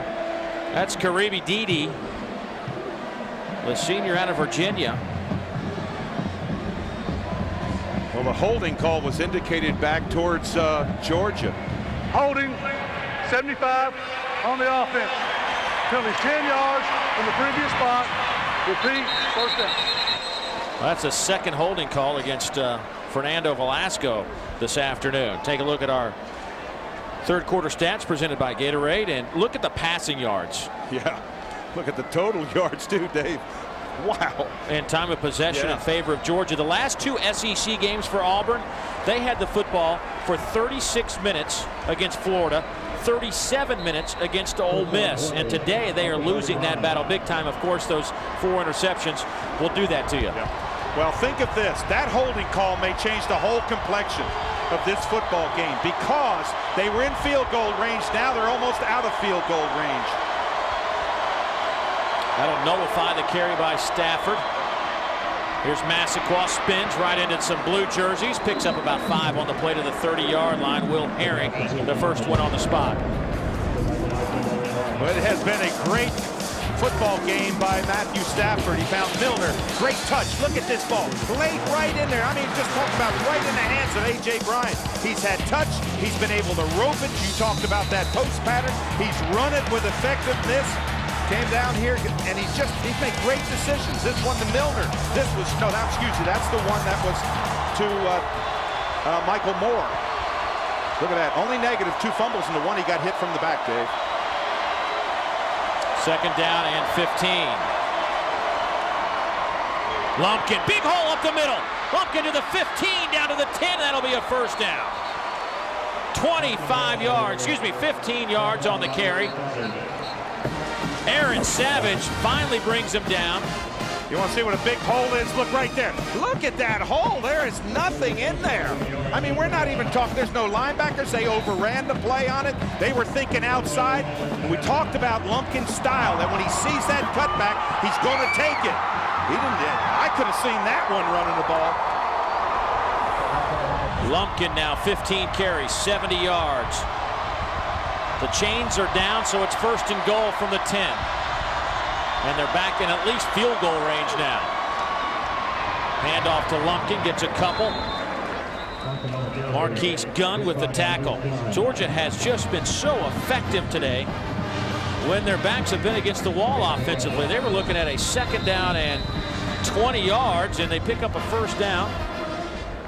Look at our red zone numbers today for the Georgia Bulldogs. 3 TDs and those 4 opportunities. And that red zone look powered by Honda generators for the ultimate tailgating experience. Georgia on third down today. They are 6 out of 10. I'm wondering, the only one I don't see standing, I think, is Quentin Groves. That is Quentin, the junior out of Greenville, Mississippi. Of course, he is among the most efficient sack specialists on this Auburn team, not just this year, but in terms of their history of football. He is second at Auburn with 21 career sacks, tied for second. Looks like he's. We'll come back and check on Quentin right after this. Basically just got Craig Lumpkin's right heel came up and hit him right under the chin. And that was the problem. He had a little blood, might have bit his lip or something that really stung him. But Quentin back up, tried to get back in. Coaches wouldn't let him, said he had to sit out a play. Second and goal, Stafford. Just throw it away. Massaquoi was double covered by Aaron Savage and David Irons. Nowhere to go. And that's a smart play by Matthew Stafford. Don't force the ball. In the past, he's gotten in trouble trying to hold on, look downfield, trying to force that ball in there. He didn't. Throw it away, threw it in the stands.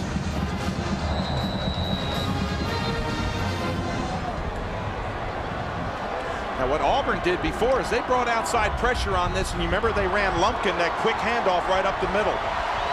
Not going to do. I don't think they'll do that this time. They do that crisscross. And also, the quarterback draw has been very effective as well today. Very much so. Third and goal from the 9. You're right. There it is. Oh. How effective is that? Oh. You called it, partner. You called it. Matthew Stafford having a career day. Looks like a quarterback Mark Richt used to coach back in the day at Florida State by the name of Charlie Ward. That's the kind of day he's having. 83 yards on 7 carries today for Matthew Stafford. Nope. See, they brought outside pressure, and there was nobody in the middle. I mean, when he looked up, he had to be the most shocked person in the world. All they had to do was control the 2 tackles, and there was nobody in the middle. Great call. You called it. Quarterback draw all the way. Today is the day of the dog. They now lead it 37-15. Matthew Stafford with a big day in Auburn. We will return after this message from the Pontiac G6 convertible. Neil, Dave Rowe, Dave Baker, glad you could be with us on our All-Tel Game of the Week, where Georgia came in here losing 4 of their last 5. They had just had all kinds of issues everywhere on the field. I mean, whether it was missing tackles on defense, not making plays, dropping footballs, penalties, everything that could have gone wrong has gone wrong. But today, this looks like the team that should be 4th or 5th in the BCS. Absolutely. We're talking about 19 turnovers, 8 interceptions, what, in the last 3 games. Man. Well, this fall, watch for the Geico College Football Campus Tour, a season-long traveling exhibit celebrating the 10 greatest running backs of all time. Go to lfsports.com for more information and to find out when Geico will be visiting a college campus near you. Boy, Georgia's last drive, I think the key element, it was 80 yards, Dave, but it ate up 7 minutes, and that's something that can be devastating. Bobbled football back in the end zone. And Tristan Davis will take a knee. Well, we talked about Stafford's day, but Brandon Cox has just had an incredible day, too. A lot of mistakes, nothing on the ball. Look at that one, just kind of loafed it out there. Trey Battle intercepts the first one. Trey Battle again. This one he takes in for a score, reading the quarterback. Then it comes off the hands of the big lineman, Trey Battle. We've said his name over and over. But for Brandon Cox, it just has not been a good day.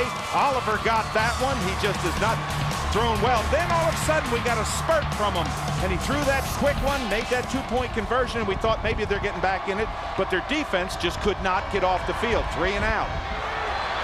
Brad Lester was right behind him. Boy, the heat came from Georgia.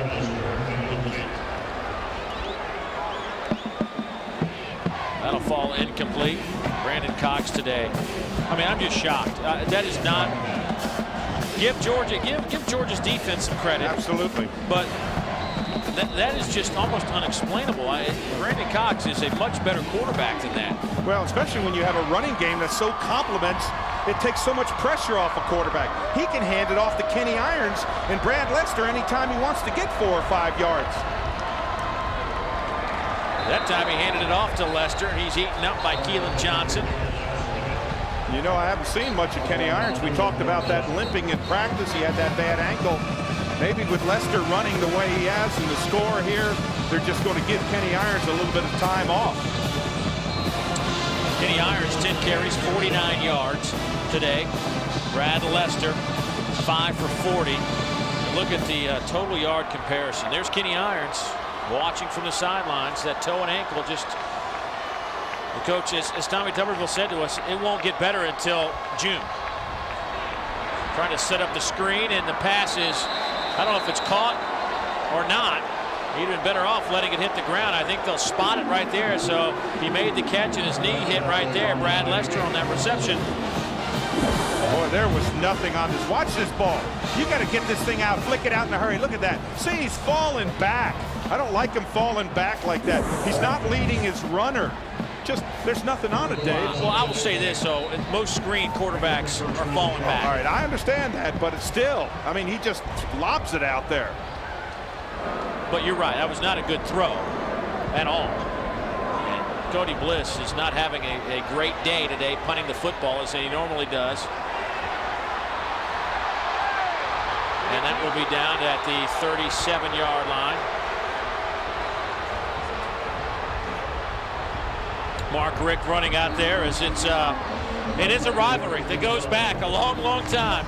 But Mark Richt doesn't want to do anything to screw this up. His team leads big. They need a near miracle at this point. Well, you know what Georgia would like right here. One drive, just like they had that last one. What'd you say, about 7 minutes off the clock almost? 80 yards. This drive will start from the 36. Brandon Sutherland out to the 40-yard line. Time for us to take a look at our Suzuki Way of Life recipient for this game, and it's that man, Karimi Dede, the senior out of Woodbridge, Virginia, who has, as Tommy Tuberville said to us, that whether he's playing football, working with you, working for him, you're going to be lucky to be around him. A great student, a tremendous asset to the program, committed to helping others in this community, and we had a lengthy conversation with him yesterday, and a charming young man. What a fun guy to talk to. Said he wants to go in and be a teacher, teach special ed. That's children that have problems, and he'd be a beautiful one to do that. Danny Ware on that carry, and to follow that story up, it was great when I said, what do you want to do? You know, what would be the perfect job for you? And he says, I think I'd like Tommy T. Tubbs' job. Yeah. That would be Tommy Tuberville. And he just had a big old smile.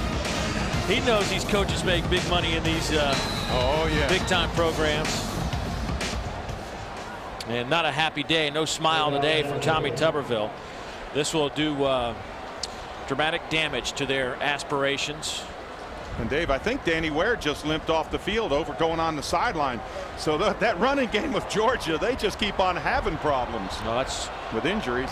Down to one healthy back. That's Lumpkin. Not a bad one to have. The whistles blow. I think that'll be blown dead before the snap occurred. Timeout taken by Georgia before the snap. Georgia called timeout. And we will step aside as well. Back to Auburn right after this. Third down and 4 for the Bulldogs after the timeout. Here's Durham in motion. Handoff, Lumpkin. Being safe on that third down call. Just a basic power play off the left side. He may have gotten it. Yeah, I think he did. What about Lumpkin? You know what happened on that play? Both hands on the ball. He saw the seam, just was running straight at it. Wasn't a big hole. Just got behind a couple of those big offensive linemen and plowed his way for that first down. And it is good enough for the first down. Lumpkin today 17 for 76 yards. But Matthew Stafford leading this team, 7 carries, 83 yards. Through the air, Stafford today 14 out of 20, 219 yards. Wow, Georgia has just put it all together today. And I go back to this. They caught some balls early on in this game that were being dropped earlier this season. Here's Lumpkin off the left side. Big collision with Aaron Savage before he falls to about the 40-yard line. Trey Blackman will get credit for the stop. Danny Ware left moments ago from the field. Let's get an update from Dave Baker. Hey, Dave, trainer Ron Corson says it's an injury to his right ankle and he will not return. I already see the ankle's pretty swollen up. They've got the shoe off and they're working on him over on the table. I know they're working on the knee, but I think he just gets that normally iced down after a game anyway. But they say that the injury is to the right ankle. So the ice on the knee is something he gets done after every game, but it is a right ankle injury. Thank you. You see him putting both. And of course, Thomas Brown not here with the team. He blew out an ACL. And so now they're down to Craig Lumpkin. The three-headed monster is down to 1. And it's a pretty good monster today. I was going to say, they're down to Craig Lumpkin? Wow. And now we just got the update that it is a knee and an ankle. Yeah. Let's hope it's not too bad for Danny Ware, the junior out of Rockmart, Georgia. Well, so important for Georgia in this series right here. You want to drive the football length of the field, keep it away from Auburn, and they're doing it on the ground. That offensive line up front's controlling it. Good big drive blockers up front, man on man, and they're getting a push. Then you give the ball to Lumpkin, just let him find it. Sometimes he'll follow Sutherland, the fullback, but it has worked. Don't change anything. There's Sutherland. First down and more. He kicks it to the outside, driving down to the 20-yard line. Lorenzo Ferguson finally runs him out of bounds. Hey, this is just smash mouth football right now. Absolutely. You saw Sutherland doesn't have the speed of most running backs, but he's tough. See the arms on the ball right there. Now watch him do a little juke and run through a tackle, a little straight arm. You're not going to bring down him one man. They're trying to rip the football out. But how about Brandon Sutherland? They want to make him more of that offense, and they are. He has a touchdown today. The last fullback to lead the team in scoring, you have to go all the way back to 1956 at Theron Sapp. Man, that's back in my era. Durham's in motion, but we'll hand it off to Sutherland again. That's pretty much what we're going to see the rest of the way. Just a strange deal today from Auburn. They came out, the emotion was there. It wasn't that, it wasn't the early start. Georgia executed, and I think it took a lot of the wind out of the sails from Auburn today. But I'm just shocked. I thought this team was ready to go. I mean, there was nothing indicating that this team would struggle early. Well, the crowd was in it. We saw the offsides early by the Georgia team. But Brandon Cox, that's where it started.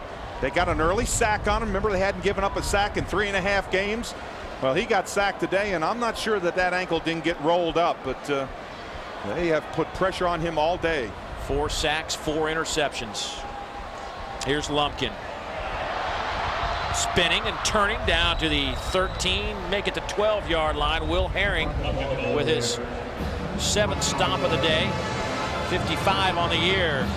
Boy, I've talked about them all day long, but this offensive line, look at this push. Point of attack is over here. Look where he goes, all the way back to the outside, now splits back inside. And I want to give a lot of credit up front, the big guys. Nick Jones making a big hole up there in the center. There he is, number 70. Lumpkin now 20 carries and even 100 yards. His second 100-yard game of the year. He had 101 against Ole Miss. Matter of fact, East Georgia's only 100-yard rusher this year. Daniel Inman with a false start. And Mark Richt very unhappy about the hit on Matthew Stafford. He's halfway out on the field now, being pushed back. Was that Pat Sims? I think it was. We just kind of gave him a little flick. That's just a little love tap.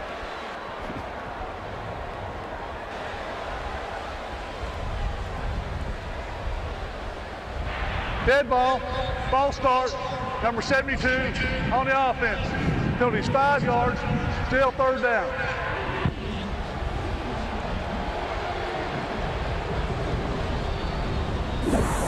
Stafford didn't like the tail end of this. You see, there's the movement. I see 95. I think it's Pat Sims. He just comes in there and he doesn't hear the whistle. Just kind of give him a little. That wasn't much. That wasn't anything. Take a look at this red zone powered by Honda generators for the ultimate tailgating experience. Auburn's defense, they've been tight this year in terms of giving up touchdowns in the red zone, but not today. Georgia has taken advantage.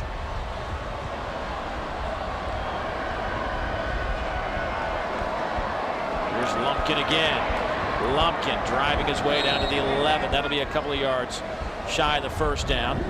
Dave, anytime you see a running back running to the hole, I mean, he sees the hole right as soon as he grabs the ball. His head is up. He's looking into the huddle, into the line, I should say. He sees the hole and he's running to the point. Boy, don't have him limping. Wait a minute. You have him limping. Who are you going to bring in? Well, you got Brandon Sutherland there. It's not as I would say as important to have a healthy tailback with 3 minutes and 50 seconds to go in the game, and Georgia on 4th down is going to go for it. And there is Sutherland off the left side. He hit a wall, but driving and inside the 10. If you got it inside the 10, that'll be a first down, and they will spot it at the 9.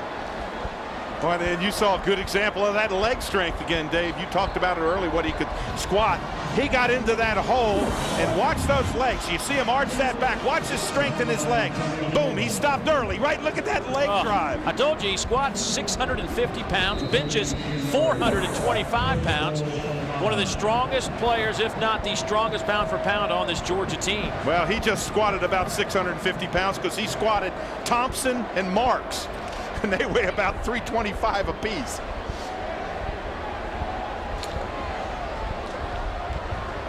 We are approaching 3 minutes to go in this shocker of a game in Auburn. And when you go back and look at the history, it's the 110th meeting, but both these teams have had great success on the opponent's field. Georgia 12-9-2 in this building. Meanwhile, Auburn 18-9 when they play in Athens. But the other aspect is Mark Richt has something about it with his football team. They are very, very good. One of the best in the country on the road. They are going to be 22-3 in opponents' stadiums since 2001 under Mark Richt. They're also going to go to 8-2 when on the road against a ranked opponent. How about that? That's pretty strong. That's real strong. Great statistics. And you know, you stop and look at the records. I mean, we're talking about a team that's what, 9-1? And we're talking about they're looking at a BCS possible championship, hoping that they can get to it. And he comes in here with a 6-4 team. Well, that'll knock Auburn from the ranks of those gunning for a possible slot in the BCS title game, but that leaves Florida. Of course, they are hosting South Carolina this afternoon. That game will get underway in a few minutes down in Gainesville. Arkansas still a team. If Arkansas runs the table, you can't exclude them from that discussion. I mean, they've won what, 8 straight now? And of course, they've got Tennessee tonight at home.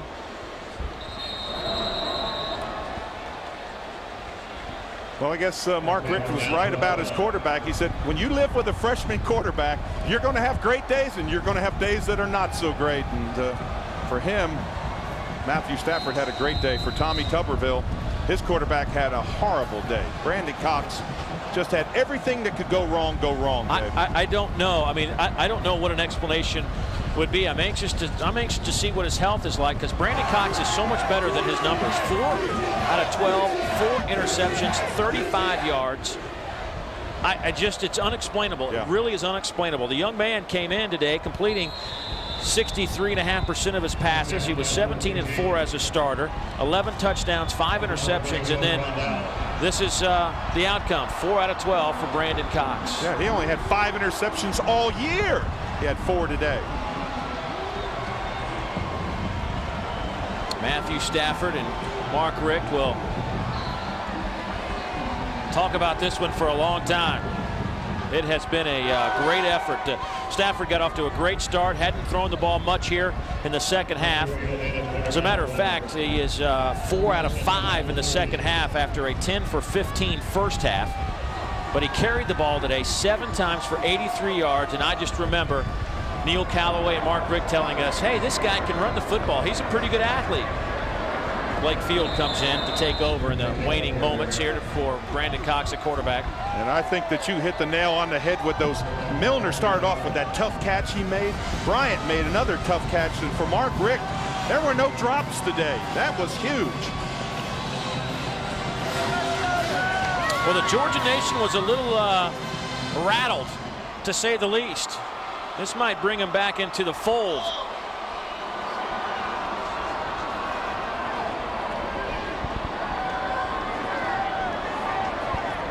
Ben Tate will get that carry, and that'll do it. And the Georgia Bulldogs will pick up the win on the road. A team that had lost 4 out of 5 games.